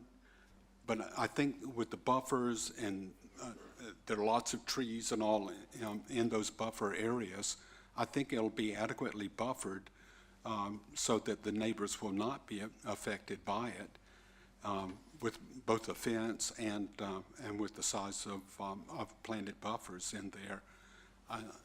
I think it should be okay with the size of it. Any other discussion on this motion? And as always, if anyone intends to vote no, I'd love to hear from them on that. I do plan to vote no. I have heard many compelling arguments why it would be good. If I could learn more about what the traffic really is like, I think what did I get my numbers, 8,000 cars, I think it's a lot more than that right now. I think 1010 and Kildare gets more than that. Does it really fit with that area? If I could hear why 20 pumps financially is the low as they could go, based on just not having that information, I don't support it. I don't support it either. It is a huge footprint for what is being proposed there. I used to live in that neighborhood to the west, so I'm acutely aware of what the traffic looks like going through there, and I haven't heard anything that has persuaded me that the ingress egress situation has been addressed. I don't see that it's accessible to a larger population or a volume of traffic that would be coming from any direction other than the ones that are coming right now. And I share the neighbors' concerns that this is just a huge piece of commercial property stuck in the middle of what is currently a wooded area and adjacent to a residential area, and it would be a concern to me. On this side of the room, we'll start at the end. I agree with Mary Jo in that it seems a little bit excessive for the area. I would like the applicant to look at maybe scaling it down just a little bit so it'd fit the character of the area at this time. Yeah, I agree with Mary Jo, what she said. Dan? You know, I think there's a lot of compelling points on all sides of this, on both sides. I'm going to vote in favor of it. Looking at the size of the site that they're dealing with, thinking about the canopy of the Dolphin Station near Highcroft, which is adjacent to a residential neighborhood. But I'm particularly compelled by the extent that the applicant has tried to make conditions and listening to the neighbor, and the fact that they are, given the issue the stormwater has in a number of the older neighborhoods living in a heritage section of town, acutely aware of that, but the fact that they're going over and above what the minimum standards is, where oftentimes people are, trying to do just the bare minimum and trying to declare success. I also look at it as that this is the maximum amount that's being asked, and they still have to get past council. And so, that's, we're just putting a maximum limit on it. So I'm going to vote in favor of it, but, points taken by everybody. Might as well keep on rolling this way, Steve. I also would be in favor. I mean, to me, there's a gas station there today. There's going to be a gas station there tomorrow. I agree with the opening comments that this might spur development for this whole section. I mean, I also share what you just said, that I would hope between now and the time this gets to the council that there'd be a reevaluation of the 14 versus the 20 pumps. I know that's not something we can dictate here, but to me, that seems like that's the major sticking point with the neighborhood.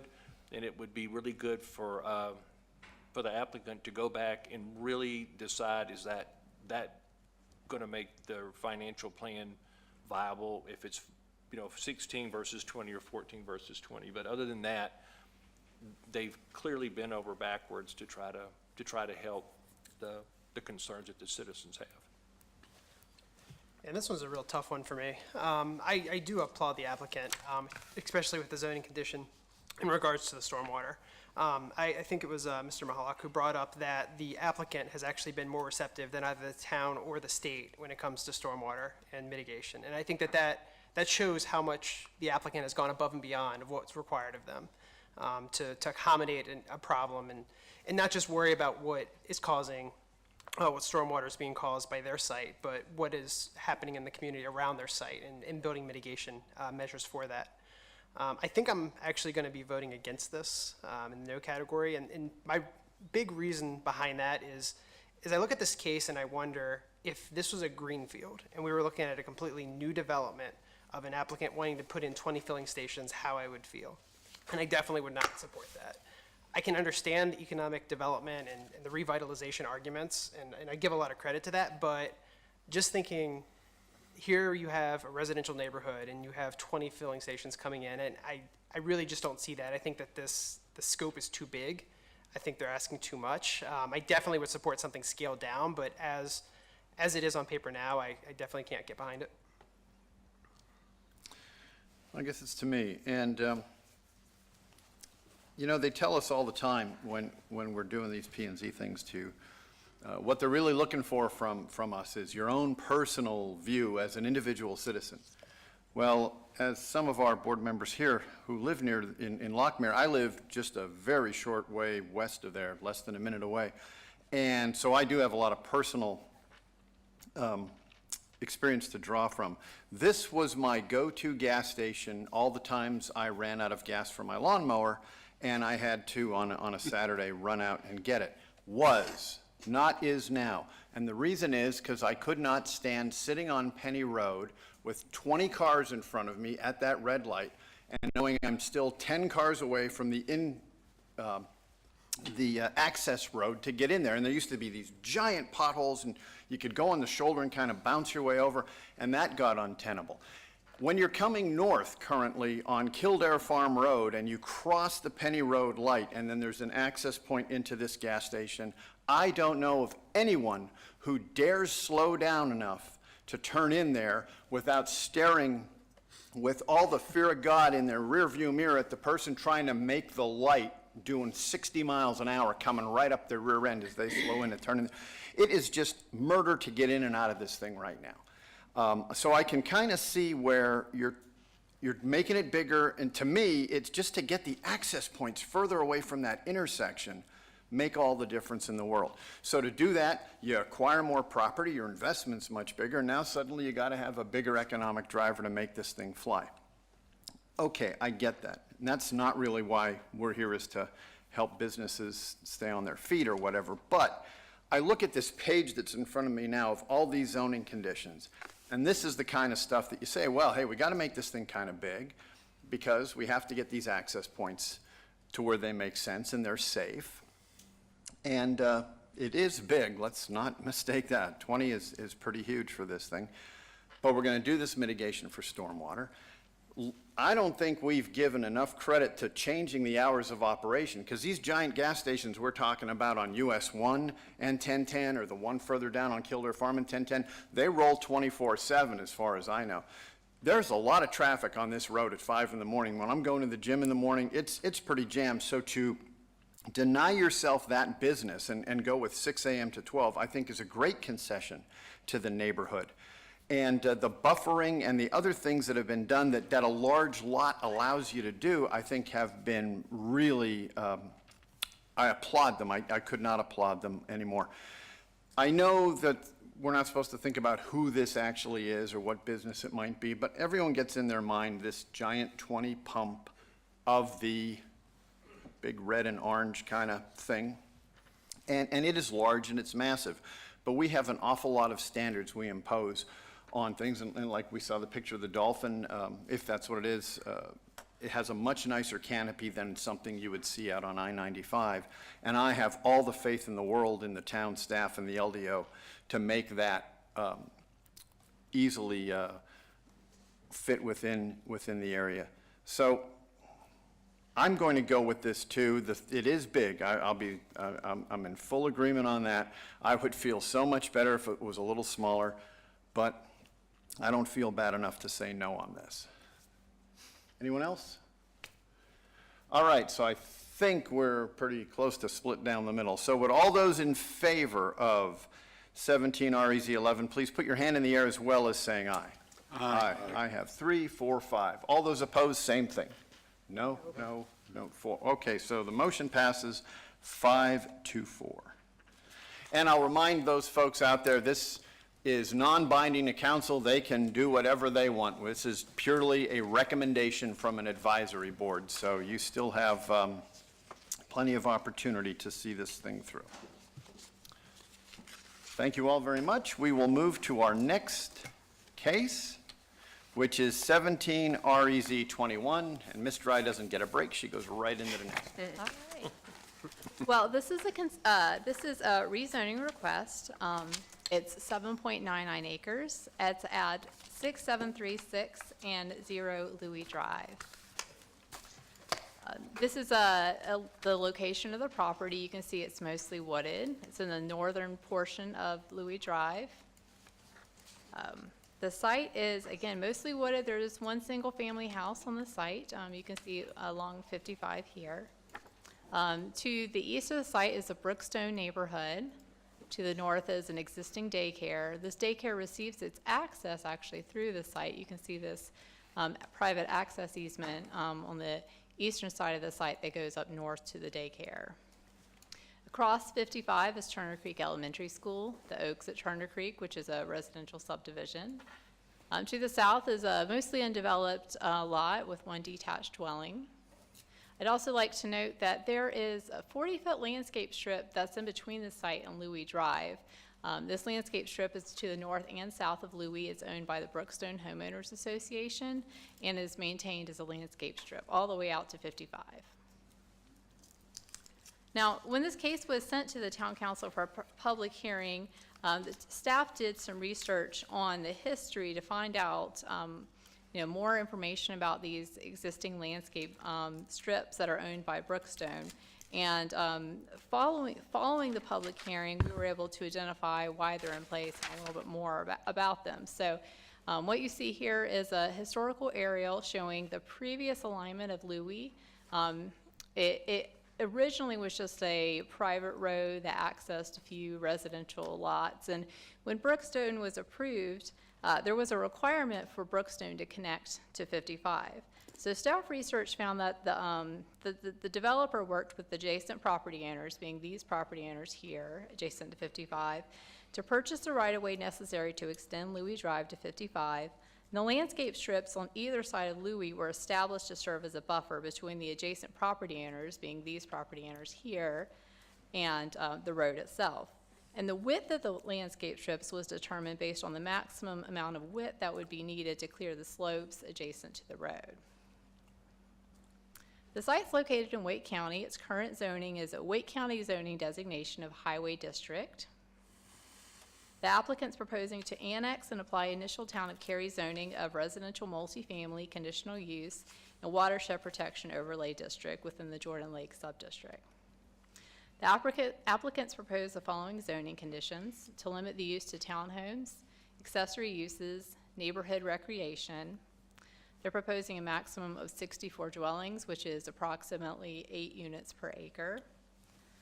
Since the Town Council public hearing, the applicants added new zoning conditions. They're increasing the community gathering space to 1,800 square feet. The minimum requirement for a site of this size is 1,200. They're also proposing to build the road improvements along Louie Drive. So it should be noted that because of those landscape strips that separate the site from Louie, they would not be required to build the road improvements along Louie because it's technically off-site, but they've added a zoning condition to complete those road improvements. Staff has completed an analysis of the site with the Imagine Cary Community Plan. First, we look at the town's future growth framework map.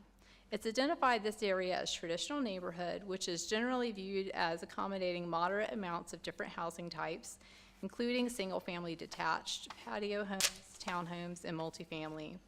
Residential multifamily conditional use, as in this case, may be an appropriate zoning district. The proposal of townhomes itself can act as a transitional development type. It's technically described as a form-based transition and can serve as a use type between the single-family homes in Brookstone to the east and NC 55.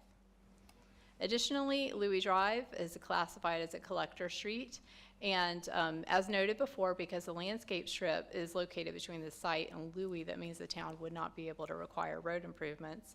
However, the applicant has addressed this by proposing a condition to build the road improvements.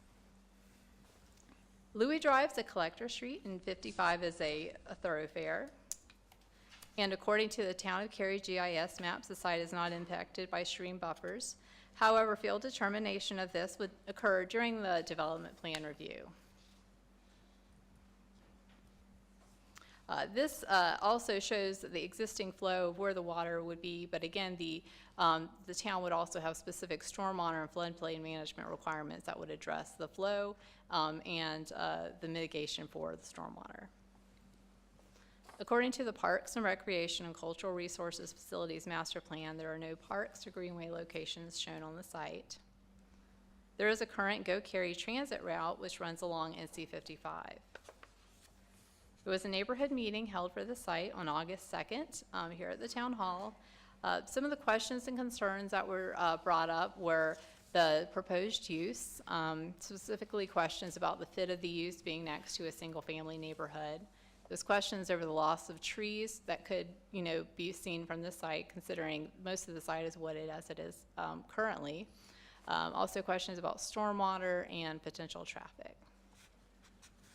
At the public hearing, there were 4 speakers in addition to the applicant. Some of the questions and concerns that were brought up were regarding Louie Drive, specifically Louie Drive in front of this property. There is no turn lane onto 55. There's no curb, gutter, and sidewalk, which makes it challenging for pedestrians.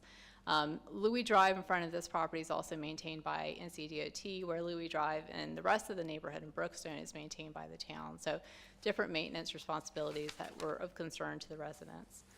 The council also had questions regarding the history of Louie Drive, just how it was developed with the landscape strips.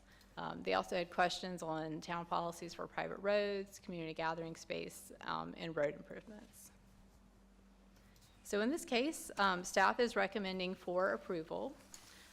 The use is within the traditional neighborhood, and again, the use being proposed of townhomes can serve as a transitional type of use between single family and NC 55. Additionally, the applicants offer their road improvement condition to improve the road along Louie Drive. So because of those reasons, the staff's recommendation again is for approval. Properties within 800 feet of the site were notified by mail of the public hearing. The site was posted with public hearing signs, and ads were placed on the town's website in accordance with the public hearing notices requirements for the land development ordinance. The applicant is here to share comments with the board. Following the public hearing, staff's available for questions. Thank you. Thank you. Public hearing is now open. We will hear from the applicant first.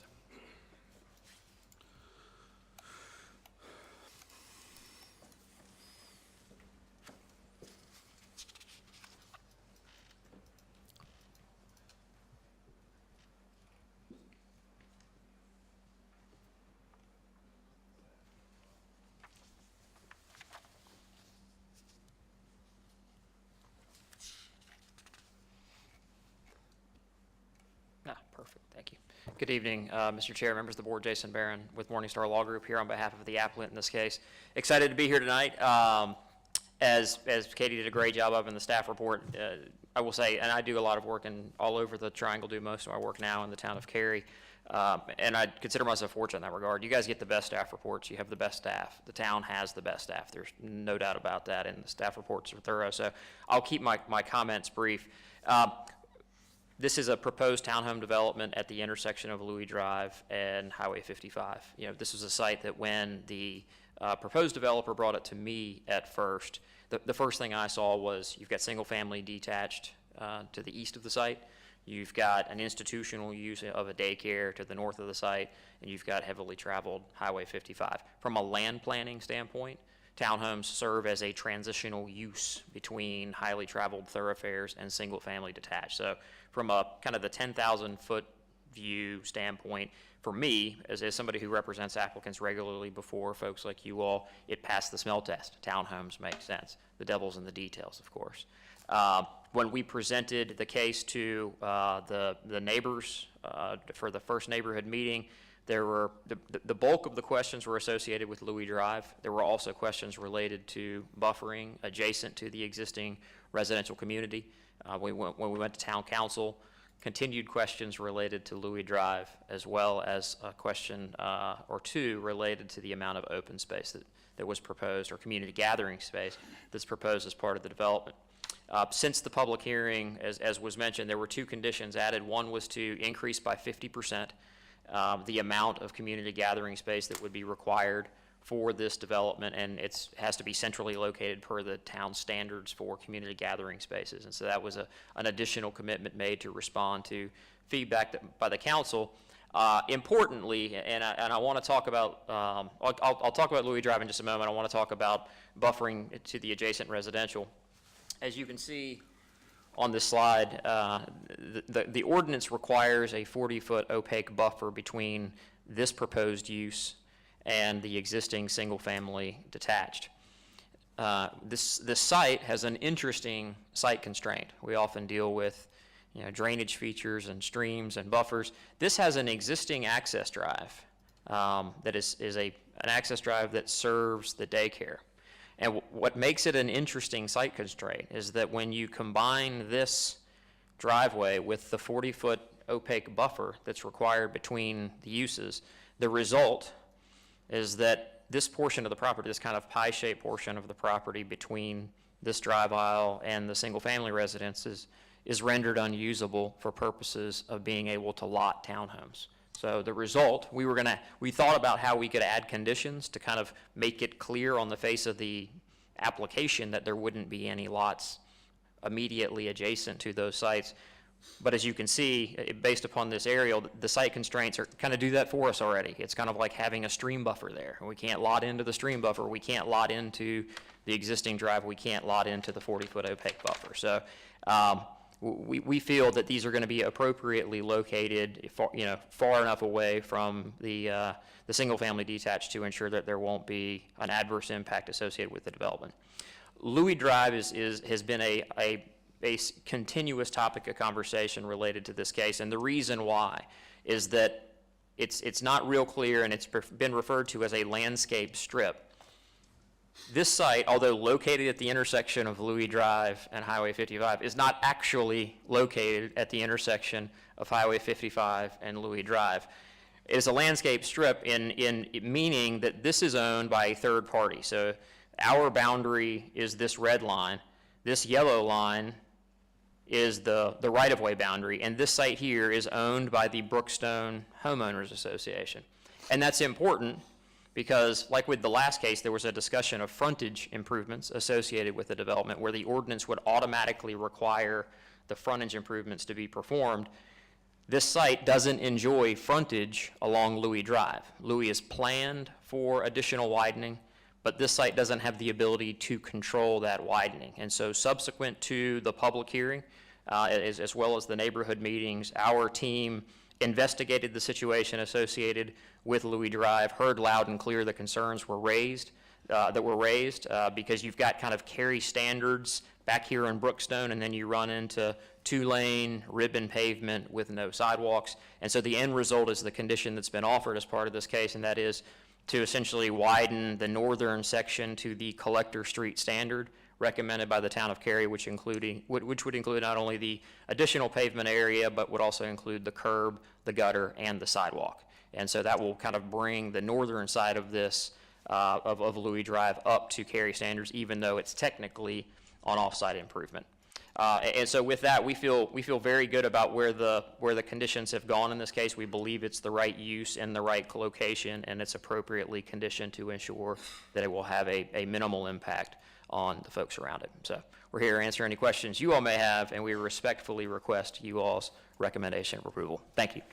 Thank you. Public hearing is open to anyone who wishes to speak regarding this case, and all I need is some indication that someone wants to come down and do so. Yes.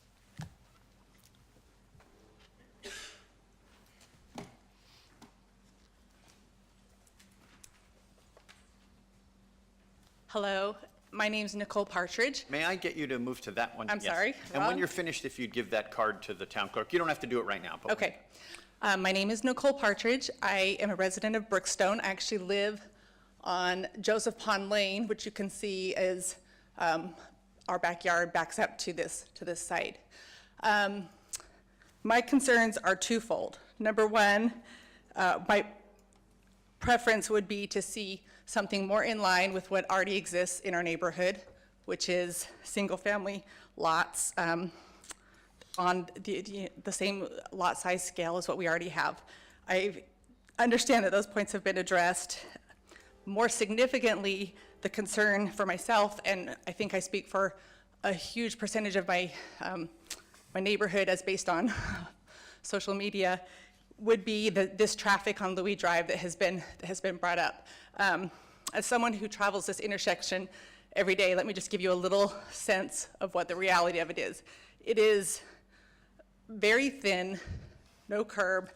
There's not even a line painted down the road. As you can see there, it's a blind curve coming down a hill. I can't really catch the elevation in this map. Heads down toward a hill toward that intersection at 55. All of our neighborhood accessing 55 is using this. Everyone bringing their kid to that daycare is using this, and a huge percentage of people who attend Turner Creek Elementary cut through our neighborhood to access Turner Creek Elementary that way. Obviously, these choke points are at key times of day, school starting, school ending, but also just general rush hour when people are coming and going from work. So the reality of that intersection with one lane, there's no left turn, there's no right turn, it's just one lane. So if you need to turn left on 55 and you're back swirled like this, 10 cars back, you're waiting through multiple light cycles just to get up to the front so that the one car can make it through on the yellow light. I understand, sounds like this has been heard and addressed. I don't know how, I know that's DOT property, and you can see when they cut through that Louie Drive, that historical overlay was very helpful. I don't know why they didn't just go with that straight road at the time, but it's a nightmare. It's a nightmare for our 394 or 96 neighborhood home, our neighborhood there, Brookstone. If you add this townhome community with its units at whatever the ratio, 1.5 cars per unit average, you are compounding what's already horrible and making it much, much worse for us. So my concern as a very close resident would be that intersection, whoever, it's not town of Cary, but if we could just ensure that if this development happens, that intersection is fixed. It should have been fixed a long time ago. It's horrible now.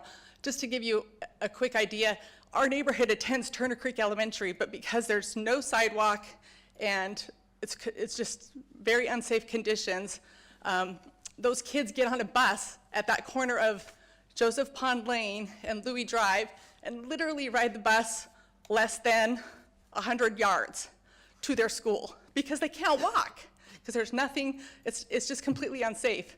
It really needs to be remedied. It needs to be brought up to the standards that we enjoy on the other side as soon as you cross over. I hope that makes sense.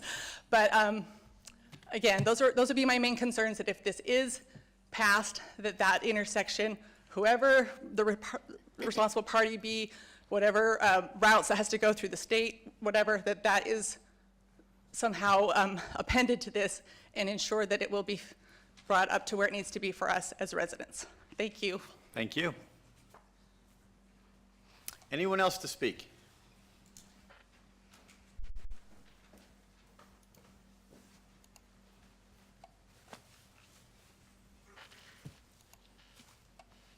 Good evening. My name's Eric Hans. I live on Joseph Pond Lane toward the end there.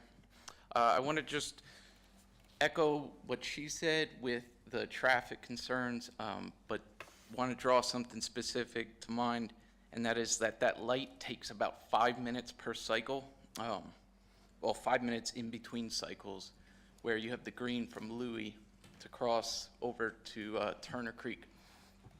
So if you miss a light because that street is so narrow and somebody wants to turn left, and there's a lot of people coming out of Turner Creek to cross 55, they can't turn left, you wait 5 minutes. And guess what? I've had so many days where I can't turn right because it's just a one lane street. So I know they said about widening it, but does that mean, they haven't specified whether that means an additional like turning lane. So I think a turning lane is absolutely necessary. And I also believe that that light's timing would have to be adjusted if you have, you know, upwards of 120 more cars. The other thing I wanted to address is the 55 and the proximity of 55 to our single-family homes. That is, the traffic from 55 is, you don't hear it in our homes, thankfully, even in the backyard. But that's because there's a very large hill separating 55 and our homes. And you can't really see that from any of these maps, but it is there. So I would like them to address the excavation, I'm sorry, excavation. Like, are they gonna be chopping off the top of that hill where now the traffic from 55 is all of a sudden gonna be, you know, polluting our quiet backyards right now? Because I've seen in the proposal, one of the questions that they have to address is there gonna be a significant impact on environment, and that includes noise. So I think it's, you know, something they really need to address. And thank you for your time. Thank you. Anyone else?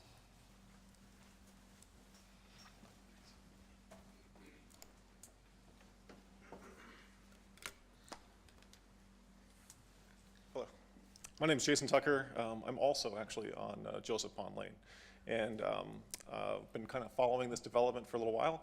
And actually had the pleasure of speaking to Mr. Barron earlier today, actually about the improvements and concessions that have been put into this proposal. And I'd like to commend him for that. It's a good step forward. And I just wanted to bring to the panel's attention the severity of the traffic, echoing my neighbors.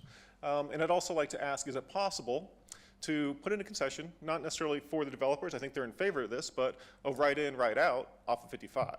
I think that if we were to address that and give access to this property off 55 directly, it would probably cut down a lot of the concerns that we're going to have with Louie and going up and down, especially going up and down Bright Beginnings Way, which is that small little tiny road that goes right behind my house and probably everybody else that showed up here.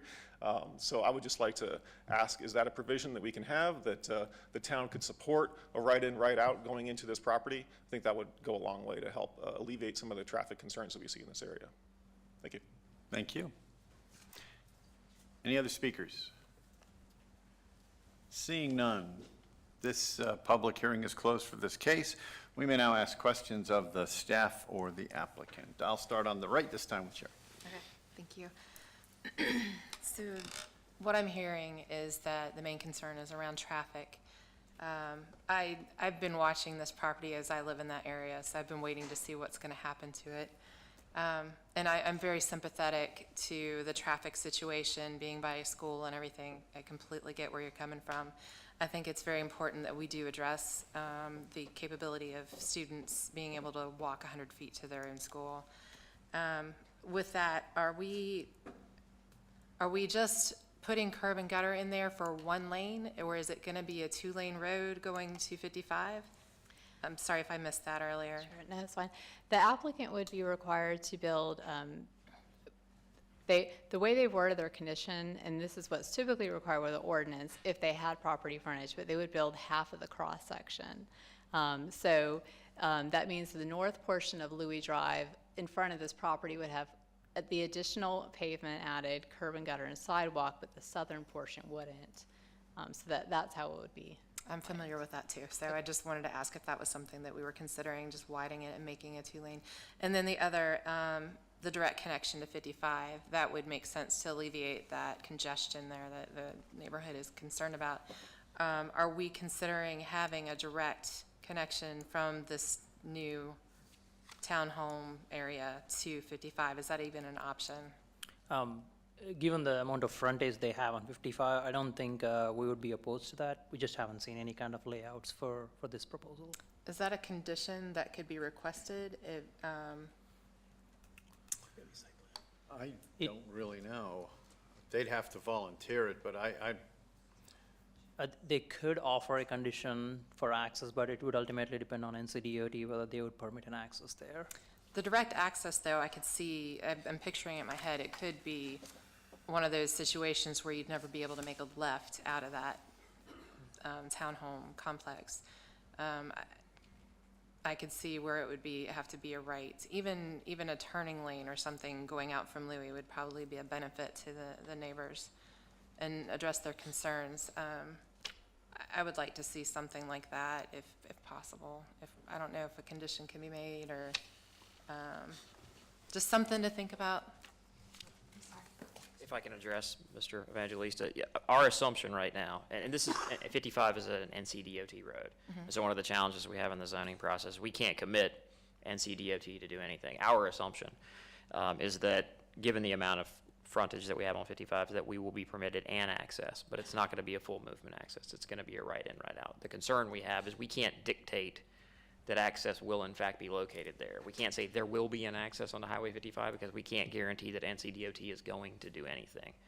But our guys definitely want to have direct access on the Highway 55. There's no doubt about that, and we assume that there's not going to be a leftover option as part of that process. I think that would be a great compromise between what you're trying to do here and what the concerns of the community are. Understood. Thank you. Is that it? You're up. Oh, okay. You're up. Well, I don't even know where to begin to start. So so this is also an annexation, correct? So there's basically two things. It'll help me understand, because I don't remember seeing one of these in a while. So we have an annexation and a zoning, so it's almost like, we're assuming that like if annexation happens, then the zoning request is kind of, they're going down parallel paths. And That's right. They've submitted a request for annexation, and they've actually already had their public hearing for the annexation. We've put the annexation process on hold until the rezoning kind of works its way through the process. Then when this goes back to town council, we will have the annexation and the rezoning paired together. And the town council will take action on both at the same time. There'll be separate actions, but they'll consider them at the same time. I remember those separate actions from the old days.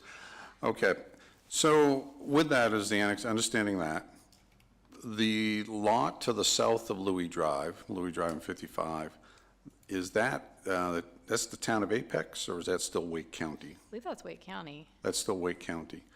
Okay, and it is, and maybe not, I thought I saw somewhere that that's already been, there's been a case before, I guess, Wake County, and that's already been approved for residential development, or am I mistaken? I'm not aware. Okay. I can look into that. I'm just, You're talking about the property shaded in white to the south of Louie Drive? let me, Right there? yes. Yeah, that is in Wake County, but it's in our urban service area, so if they wanted to rezone and annex, they would come to the town of Cary. I've had a conversation with the property owner, and they're eventually going to come to Cary to propose a rezoning and annexation for that property. Okay. But there's nothing actively proposed right now. Thank you. Okay, that's helpful. So let me go to the next level, which is the Louie Drive, and I am trying to understand, the applicant is proposing to use part of the, so help me understand the 40-foot piece of land that the applicant doesn't own. I mean, are they going to be buying that? I mean, as part of to making the road improvement? Or is there a right-of-way that's being given, or a gift, or?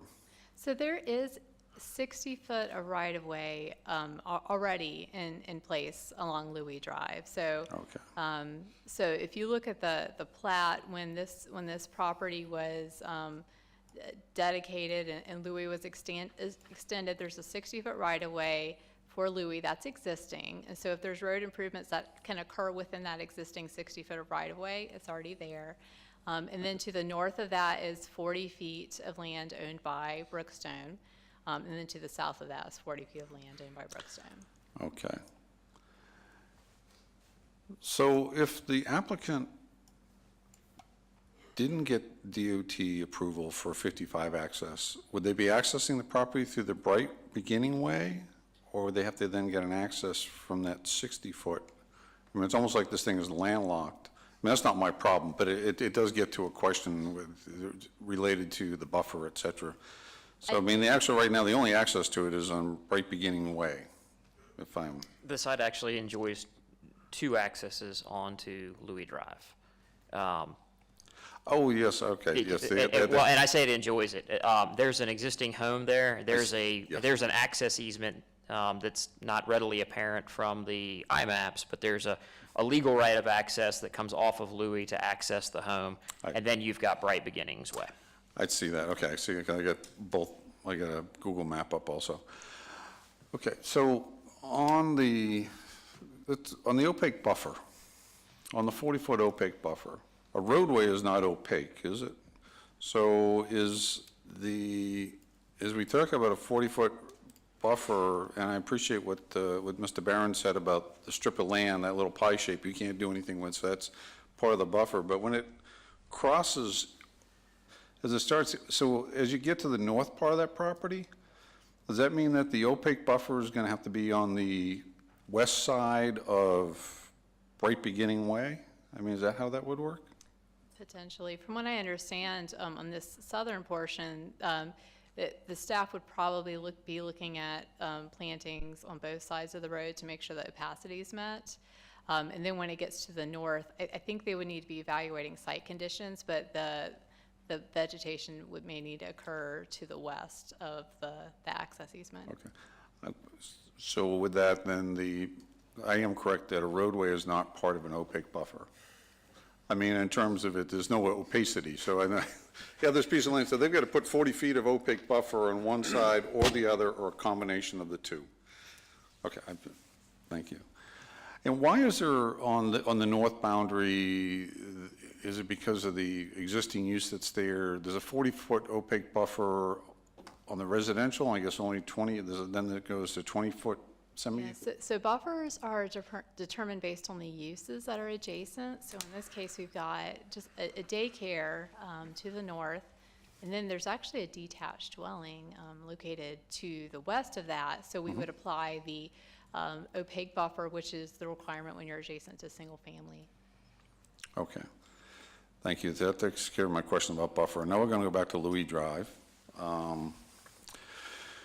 So as we see with other applicants, basically the Louie Drive improvements will occur on that half of Louie Drive which is adjacent to the applicant's property. So there'll be no improvements by the applicant to the part of Louie Drive that's to the south, which is also where the existing sidewalk is. So there'll be no extension of the sidewalk.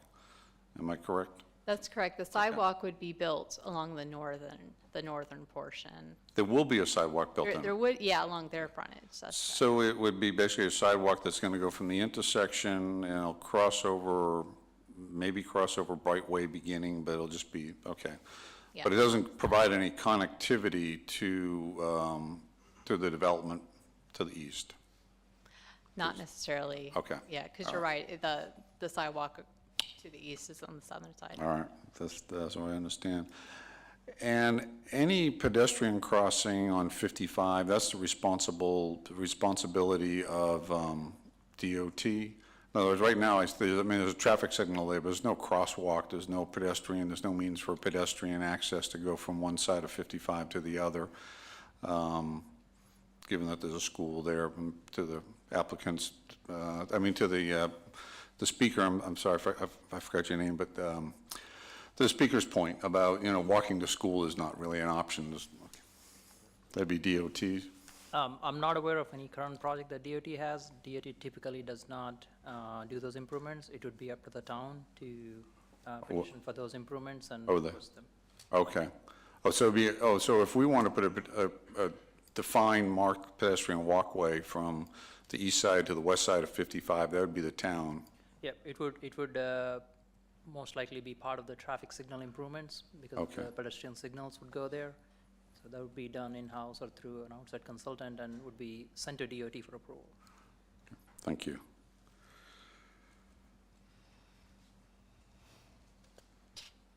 That's it for me for now. Thanks. Okay, just a couple of things.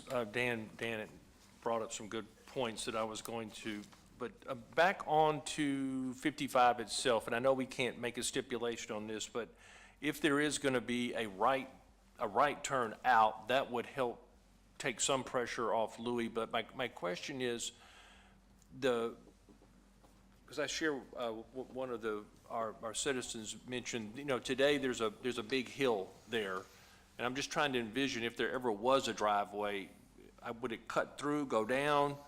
Are we going to leave the trees? Kind of has the single-family neighborhood is across the street. They've left a buffer of trees. What's going to happen, like, on 55? Because if I'm coming into Cary, this is kind of becoming a residential gateway versus commercial. What am I going to see? So there over would there? be a requirement for a 50-foot wide streetscape along 55. And it would have to be opaque, and that opacity would be achieved through plantings. So probably similar to what you're seeing across the street, you would have this landscape strip. That would be a streetscape where you cannot plat residential lots or do any other type of disturbance. And then if they did later were able to put this right turn, would they have to come would they have to come back to you to do that because they're going to be going through that buffer, or how does that work? Accesses into a site can cross through the streetscape. So that could be something that's looked at during the development plan. Okay. But that's all the questions I have right now. I just have one question. Are there any roadway improvements that would be required along Bright Beginnings Way? I believe there would be, and we'll let. And if so, what would those? Typically, any private street is required to have 22 feet wide of asphalt for two-way travel. Mhm. So if that is not meeting that standard, they would be required to widen that to 22 feet. Okay. So that's 11 feet of asphalt for each travel lane. Would they be required to put sidewalks in as well? They are not required. I'm not sure about the sidewalk, but private streets, it's an optional thing, whether Okay. they want to put curb and gutter on sidewalks. Okay, but it's not required? Yeah. Maybe optional, okay, thanks. With regard to the private street, who would have responsibility for future maintenance of that street? If they chose to develop it as private, then they would set up the ability for the homeowners association to maintain the street. They wouldn't be prohibited from putting in a regular city street there, would they? I don't believe so. They could put in a regular street, couldn't they? If they chose to. They could put in a regular street, that means they would have to dedicate 50 feet of right-of-way for a local street, which would take up a lot more land than a private street, which is just 22 feet wide of asphalt. Is that it? I think we're up against an issue with this road, and it looks like everybody's asked the questions to try to figure out, is there a better way to handle the traffic flow or what's proposed? Because my very first question when we saw this piece of property was, how are we going to get people in and out of there? And it looks really problematic. And just from what I'm hearing, it sounds problematic, and that there's no real good way. We don't have any control over where and how often people can access the property going in or out. So it's a quandary, and I don't know if there's any question I can ask that helps solve that, because that seems to be the biggest hurdle to people being comfortable with this arrangement, although I have no issue with the transition in terms of this townhome versus the detached. But, so, I guess I have no questions. No questions. Okay, I just have one, I guess, about, once again, the private road. I mean, it's on the county now and it's private road. Are we, it seems like we're treating that like that's given geometry and we're going to deal with it as it is. Is that correct? I guess I'm asking Mr. Barron more than anything else. We have to assume that because the private road is actually not our road. Oh. It's a road we share with Bright Beginnings Way. I mean, it's subject to an easement in favor of Bright Beginnings, not Bright Beginnings Way. But so it's an access that these owners have the right to use, but also bright beginnings. And so it's not like it's something we can just stand in front of you and say, yeah, we'll dedicate it and it'll be built and da-da-da, because there's a third party, much like the strip of land between us and Louie Drive. Okay. That's all I had. Any other questions at all, either side? I have one. Yes. It'll be brief. When the improvements are made to Louie Road, even if it's on that one half of the applicant, would Louie Road then become a town road, that section? Because if I understand, the town section of Louie Road ends just to the west of the subdivision that's there now, and then it would be developed so that the improvements would meet the town standards, and then this town would eventually adopt it? I mean, would it be adopted at the time that they finish their half, or when it's, hopefully the other applicant decides to finish their half? The improvements that would be made on the north side of Louis Drive would be to Cary standards, but Cary would not be taking maintenance of the road until all properties along that road are within Cary. Okay. Because on the south side right now it is in the county, so generally once we have a road for reasonable length and both sides are Cary, we do road swaps with NCDOT. Okay. So the purpose of that, when we lay down salt brine, we're gonna start or end our salt brine just east of Bright Beginnings Way then? I'm done. So it's a joke. It's a joke. All right. Any other questions? If not, does someone have a motion in mind they would like to share with the rest of the board? I would make a motion on this. Go right ahead. I move that the board forward case number 17 REZ 21 to the town council with a recommendation for approval as it is consistent with the comprehensive plan and all other applicable plans and is reasonable and in the public interest for the reasons discussed. Have we a second? I'll second. Steve, any discussion further? Just a couple of comments. It is my hope that, well, first of all, I think that the townhomes are a really good transition into the neighborhood. I would much rather see the townhomes here than someone come to us later with some retail, proposal for this area. I think that would be something that the neighborhood would probably want less than the townhomes. It is my hope, and it's obvious that all of this is going to be annexed eventually into Cary, that when that happens, that the town really take a close look at this intersection. There's no way I would ever attempt to walk across 55. Just no way. So, the neighborhood is absolutely right.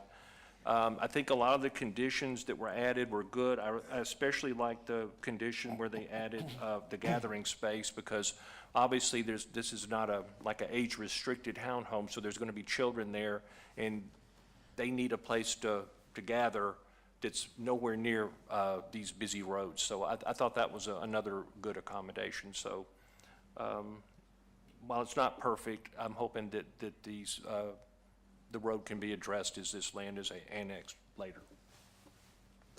I agree. I think it's a good fit. I think it provides a good transition. I like seeing the roadway improvements along Louie Drive. I think that'll really go far with easing some of the neighbors' concerns there. And I also like the idea of putting in townhomes. I know townhomes aren't really that readily available in the area, and adding an additional housing variety is, I think, going to help that area. So I'm in support of it. Any other discussion on this motion? All right, well then, would all those in favor please say aye? Aye. Anyone opposed, say no, please. That motion carries unanimously.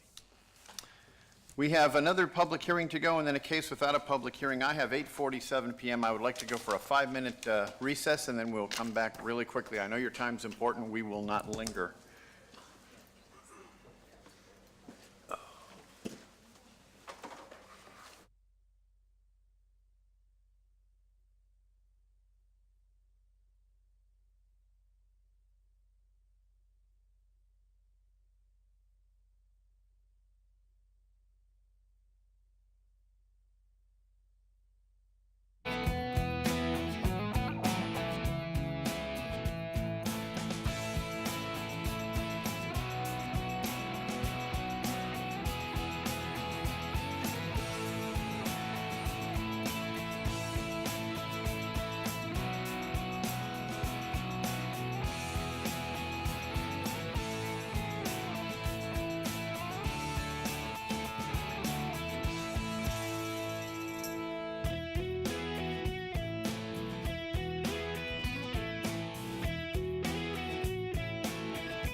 Back to business with case number 17REZ24. Hello again. Hello again. So this is a request to rezone a portion of two properties located at 170 and 180 Airport Boulevard. It consists of 3.55 acres. The site's located at the corner of Davis and Airport. It's part of the Cary Corporate Center, which is a mostly undeveloped corporate center. That's lots 7 and 8. The lot itself is vacant. The property to the west is developed with a mini storage facility. To the north is undeveloped. Across Davis Drive is the Twin Lakes Planned Development District, which is a future location of the Twin Lakes Center, which will have the Wegman Shopping Center. The current zoning for the site is Office Research and Development, and the applicant is proposing to rezone the property to general commercial conditional use. The applicant is proposing to exclude certain uses from the general commercial zoning district for the site. So the full list of uses they are proposing to exclude are located in your staff report. We realize that what you may be more interested in, though, is the uses that would be allowed with this request. So the list that you're seeing on the slide in front of you shows uses that are allowed in general commercial but not in ORD. And the uses that are struck through in this slide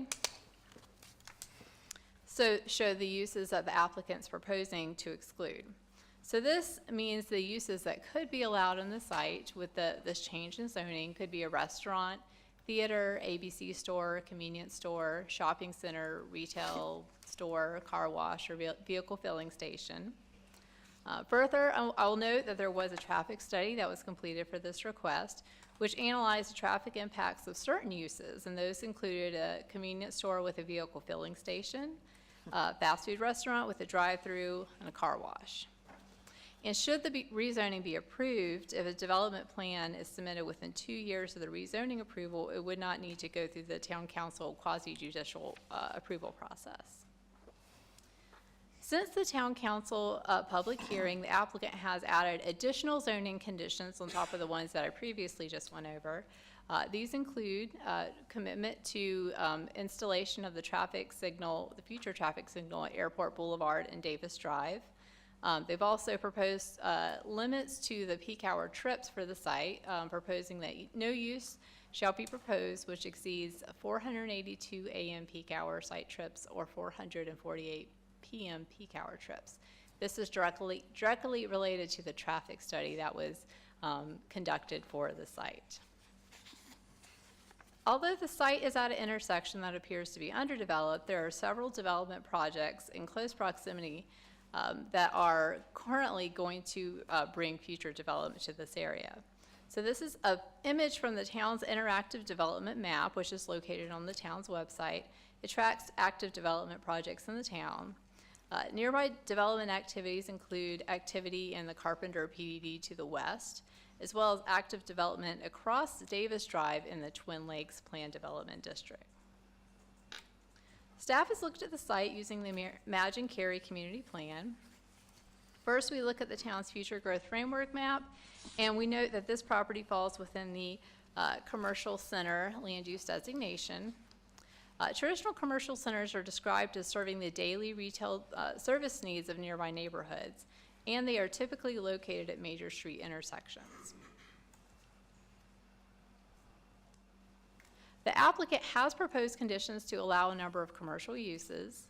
And again, they are located within the commercial center, and they're proposing commercial uses for this particular site. According to the Town of Cary GIS maps, the site is not impacted by stream buffers. However, field determination of that will occur at the time of development plan review. The Parks, Recreation, and Cultural Facilities Master Plan does show street side trail adjacent to the site along both Airport Boulevard and Davis Drive. Davis Drive is a major thoroughfare, and Airport Boulevard is a collector road adjacent to the site. Again, as I noted before, a traffic study is required when a rezoning application for a development may generate 100 or more peak hour trips. The traffic study for this rezoning has identified several deficiencies at the study intersections shown here on this map. When the case was heard by the town council, staff noted concern that the developer had not committed to the signal installation at Airport Boulevard and Davis Drive. And although this installation of the signal has been committed to by adjacent developments, staff was concerned that if those developments were delayed, then the installation of the signal would be delayed as well. And as a result, the projected site trips from this development may have a greater impact at the intersection. So since the town council public hearing, the applicant has submitted a letter of justification, and they've committed to the signal installation and warrant analysis at Airport and Davis. Properties within 800 feet of the site were notified by mail of the public hearing. The site was posted with public hearing signs, and ads were placed on the town's website in accordance with the land development ordinance.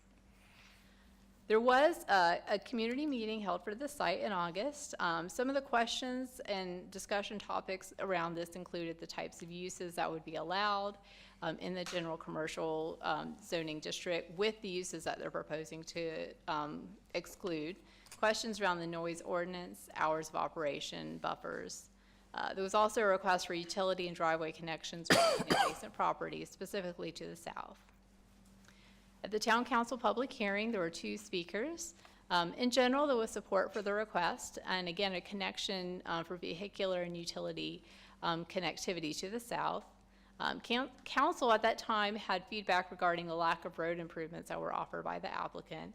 And as I noted, the applicant did come back and add an additional condition to commit to the signal at Davis Drive and Airport.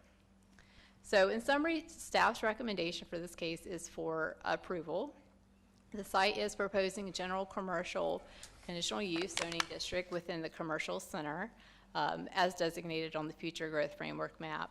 And the applicant has proposed transportation improvements and set trip generation limits to match that of their traffic study. So the applicant is here to share comments. Following that will be the public hearing, and staff will be available for any questions. Thank you. Thank you. Public hearing is now open. The applicant is first on the list. Good evening, Mr. Chairman and members of the Planning Board. My name is Glenda Topp and Associates. I'm here tonight on behalf of the applicant. Ms. Dry did a phenomenal job going through the entire staff report. Very thorough, so I am really just going to hit on a couple of points, and then I'm here, as are other members of the team. The engineer who designed the utility part, and also the traffic engineer is also here tonight. As staff pointed out, the land use designation for this property is commercial center. And one thing that I do want to reiterate that I think is important, during the Imagine Cary process, there was discussion concerning the entire area that you see that's still zoned ORD and includes the subject property that's being requested for rezoning tonight. There was a discussion, the property owners in that area wanted to see commercial type zoning or commercial land use, particularly with the land use patterns that had been occurring in that area. And of course, since that time, we've seen the approval of the commercial development in Twin Lakes. So based on the request to town council, the Cary community plan was adopted with the commercial designation.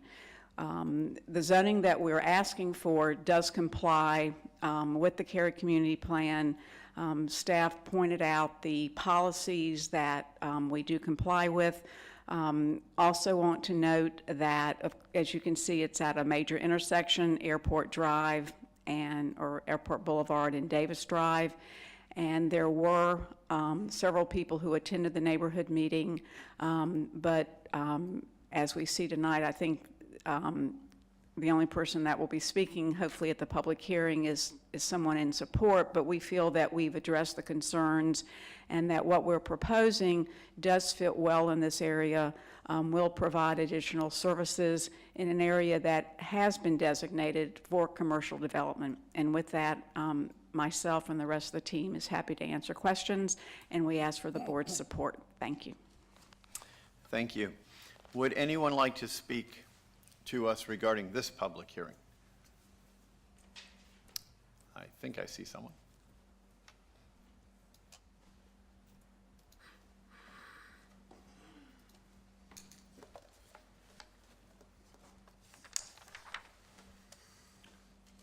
Good evening. My name is Marty Thompson. I live at 201 Shoebauer Drive in Cary. I'm part owner of the property to the north of the subject property we're discussing. Also houses the sportsplex, or what's called Net Sports. So if you had any kids, you've probably been in that building. We bought that property back in the late 90s when Davis Drive was basically a two-lane country road. Big gamble on our part. But the area has changed dramatically, as you all know. I live not too far from here. And it's now turned into a major thoroughfare. And so being a current zoning of ORD, we have done a lot of research, and that application of zoning just does not apply to this location. In Cary's wisdom and with the planning director, it was agreed that this is more of a commercial center site now that it has changed to this what it's turned into. So I think I support that we look into turning this to commercial zoning. I think it's a great fit for what it's called for, especially in the Imagine Cary report. So thank you. Thank you. Would anyone else like to speak to us regarding this? I don't see anyone, so the public hearing is now closed. Does anyone have questions for our applicant or for the staff? How about this side, Cherry? Anything? I don't think I have anything for once. Well, then just keep on rolling down the line. All right. Just for point of clarification, 'cause I remember when the property to the west came before us several months ago, I forget when, the residential piece, and they were putting together a warrant for the light. So what we're seeing is basically a traffic signal warrant on top of a traffic signal warrant. So basically, with the applicant's taking a second position, if you will, if that makes sense, where the first position is for that large residential development that we approved, and that they had agreed to put the warrant, but if that should not happen on a timely basis. And what's the trigger point for that? I mean, I'm assuming that's what it is. I mean, if I remember reading through the staff report. So, yeah, so this development has committed to the warrant analysis as well as across the street. But, you know, as we noted in the staff report and in the presentation, the concern was if those projects were delayed or if they went away, this project could open and there wouldn't be a study for a signal there. The applicant did build in the process for doing the warrant analysis into their zoning condition. So let me just refresh my memory on that really quickly, and I can speak to that.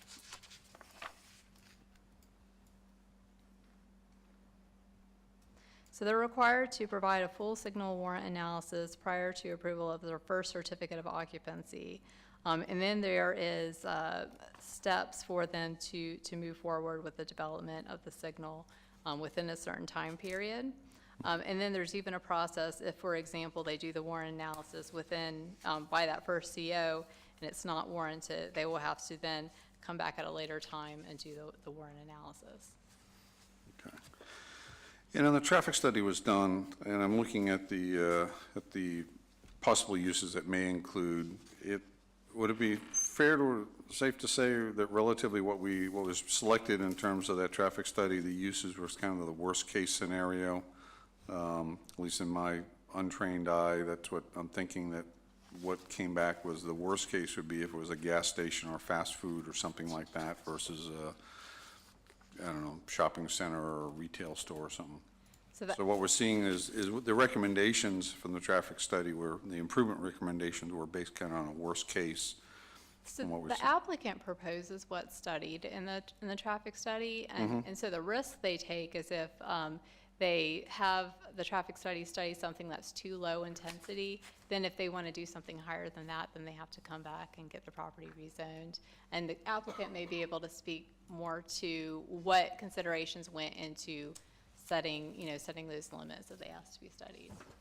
Staff is exactly right, and I see Priyatham staff may have another comment, but it is the worst-case scenario, because, you know, we are told, you know, don't go too intense, but the risk is that if you don't put down what that might be there, then you would have to come back and do a traffic study. So you balance the two, and that's what we did. Okay, thank you. I'm done. Thank you. Appreciate it. Next. So I guess if we're looking at this, we've got the Wegmans that's going to be across the street, and that's a shopping center, right? It's not just the Wegmans itself. It's going to have associated. That's correct. There's associated restaurants, additional retail, even some small office component of that. Okay, but they didn't make a commitment to do anything with the intersection at that time, or? I thought there was a traffic light coming from the Wegmans, to be honest with you. That is correct. The first applicant to commit to that was the residential development to the west, and then the Wegmans project came in. They have also committed to make the traffic signal improvement. Okay. But one thing we had to keep in mind is, if Wegmans were to do the improvement without any of these other applicants, they would focus primarily on the westbound approach, and that would be a full signal approach. On the eastbound approach, it would be a smaller signal. Whereas if either the residential development or this applicant come in, they would have to do a full-blown signal at the eastbound approach also. Okay, and then who sorts all that out? Is that the state? Who's going to sort all that out between these big developments that'll be really across the street from each other? Then, like you said earlier, we got the residential coming in. So the improvement from the residential development gets triggered at, if I remember correctly, at the 200th certificate of occupancy or 200th plat recording, whereas the one for the Wegmans, that's before the first certificate of occupancy. Our traffic group works with NCDOT's group to figure out who's going to review the signal warrant analysis, and it goes to couple reviews to ensure everything is being done. And a lot of times when two developments are coming in at the same time, most of the time they collaborate and figure out who's doing what part. Okay. And then I guess it's fair to assume, just kind of a little small follow-up with what Dan was saying, that we're probably looking at a gas station and a fast food restaurant for this piece of property. When we were scoping this traffic study, we did ask the applicant to provide the worst-case scenario or the most conservative set of uses that would go on this site. And they've told us that what they provided is the most conservative. And in order to make a verification, their zoning condition, the trip generation limit for the P cars, that would take care of that. Okay, all right. That's it. Okay, I'll just fill my one question as we move along. What Mr. Conrad just said, the trip generation limits, how do we go about doing? I mean, I know they took a bunch of uses and redlined them. Do you just redline a use that would create more trips than that limit suggests? I mean, how do we go about or making sure number 3 happens? We cannot really ensure a certain set of these uses can happen because I think they were proposing a car wash and a fast food restaurant and a gas station. Maybe the fast food restaurant could go away and the regular sit-down restaurant could come in. So what checks all of those is the trip generation limit. Every use has a trip generation rate or a logarithmic equation that's used to come up with the PCAR trip generation. So it changes when you change the use. And with the zoning condition they've offered, we can verify that they're within that limit. Okay, so they could do a combination of Yes. different things and you'd just be tracking the combination. That's Okay, correct, yeah. great. Thank you. That's the only question I had. How about you, Chuck? I could get down in the weeds on that. And is it the use as the study is done today, or is it the use as it might exist at some point in the future? It's the use that is considered today in the traffic study. The numbers would remain the same. So. Okay. I have no questions. Can I interrupt for a second, maybe to get what you were asking? It'll be at the time the development plan comes in for review? then our staff will look at the uses they're proposing at that time when the site plan comes in, and they'll count up the trip generation per use and make sure it doesn't exceed those numbers. It's at the front end of the project, but not today. Right. It wouldn't be today, but it would be when they come in for their site plan. Okay. I'm just going to follow the theme here, just for clarification, because I'm not familiar with that kind of a constraint on a development before. So that's only an arithmetic limitation occurs up front. If they happen to locate a gas station, a fast food place, which are extremely popular, and at some point in the future they hit 449 gross site trips on a particular afternoon, we're not going to, at that point, say, no, the gates need to come up and that last car can't come in. All that doesn't matter. It's a arithmetic limitation only at the front, and there's no monitoring or policing or anything that comes down in the future if these are very well-subscribed businesses, whatever they may be. Right, it would be looked at the development plan. So if they were to come in and want to intensify the site in the future, then at that point, you know, that the staff would rerun the numbers and check to see if they're exceeding that chip generation limit. Okay, but without any subsequent redevelopment, it's a very popular restaurant, and it gets everybody from Wegmans and everywhere else around, and they're running 600 cars a peak evening time. There's no enforcement that says, no, you have to cut it off. We didn't expect this restaurant to be that popular. Typically not. Okay, that's fine. Thank you. That's the only question I had. I'm going to break the theme. Is it safe to say the nearest residence is Holly Creek Road? Yes, I believe so. That's still Yeah, in Mooresville? these are single-family residents, just to the south. Gotcha. And all that in white is that in Mooresville? That's correct. That's what I thought. Anything else? Is that it? Any other questions from anyone? Anyone have a motion they'd like to put forward? I'll make a motion. I move that the board forward case 17 REZ 24 to Town Council with a recommendation for approval as it is consistent with the comprehensive plan and all other applicable plans and is reasonable and in the public interest for the reasons discussed. Do I have a second? A second. Any discussion? I think that this, I think as we put together plans, we just see that the general commercial use just kind of following place here, and it just makes sense at this point. I mean, the fact that they did the traffic study kind of based upon, for lack of a better term, worst case scenario, or the highest volume, and limiting, it's pretty easy to see what's going to go there, and the fact that the staff was able to get a warrant, particularly I appreciate the clarification on for the east side. Wegmans was doing the west side, so now we have a backup on the east side, so that one of them is going to come in somewhat simultaneously. So that's why.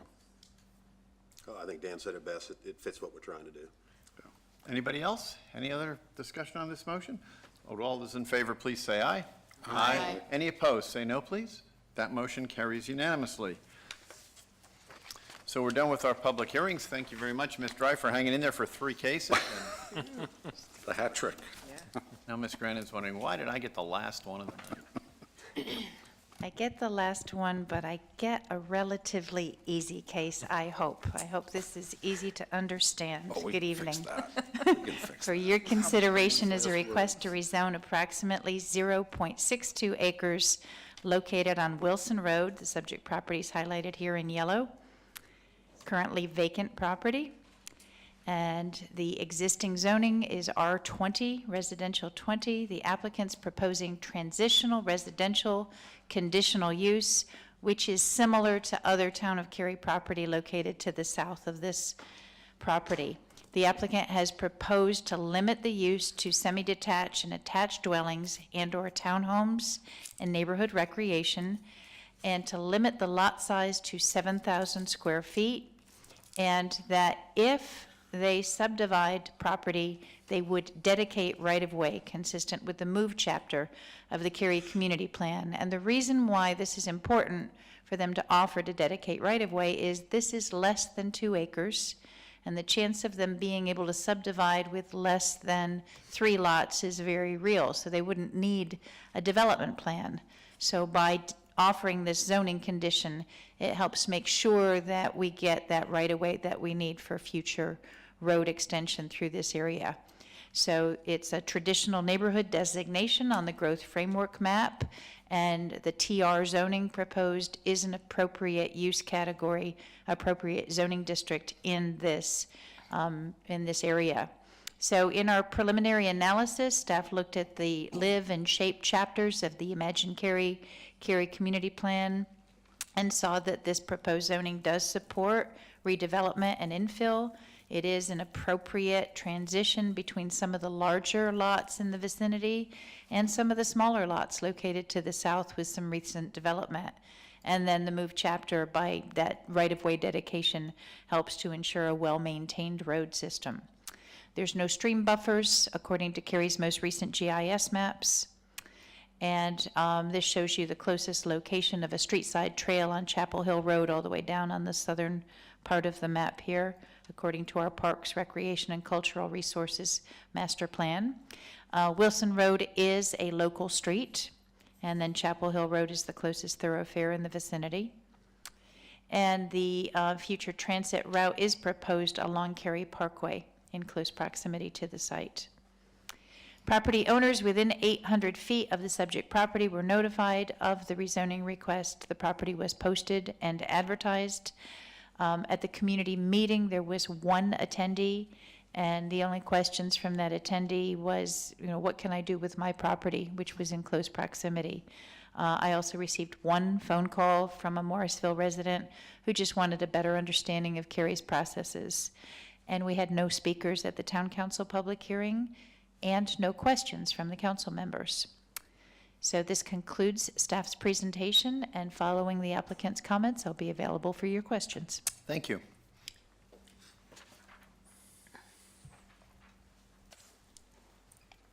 Good evening, Glenda Top, Planning and Zoning Board members.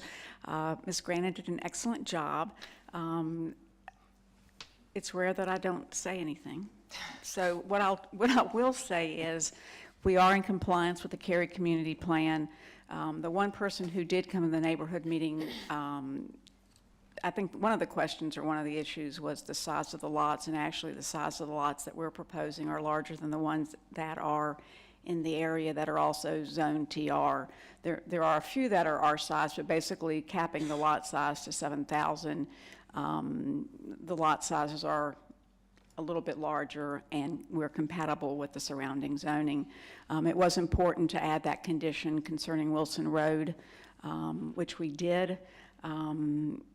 With that, if you have any questions, I'll be happy to answer them. Thank you. Thank you. Any questions for the applicant or for the staff? Any motions come to mind? I'll make a motion. I move that the board forward case number, where is it? 17 REZ 28 to the town council with a recommendation for approval as it's consistent with the comprehensive plan and all other applicable plans and is reasonable and in the public interest for the reasons discussed. Have we a second? Second. Any further discussion on that one? None from me. Not really. It's amazing how quickly they go as the night runs longer. Would all those in favor please say aye? Aye. Any opposed say no. That motion also carries unanimously. Thank you. You were right. That was a quick and easy one. Good job.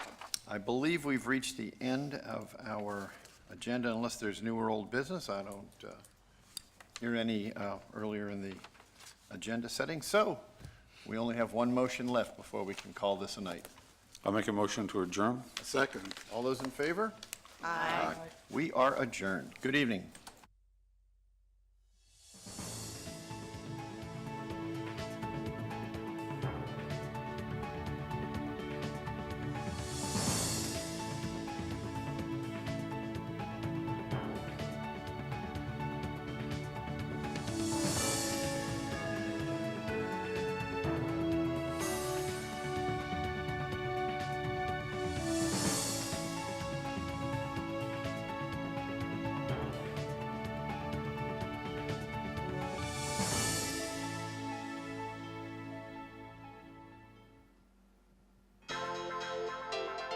This has been a production of Cary TV. Visit the Town of Cary's website at townofcary.org.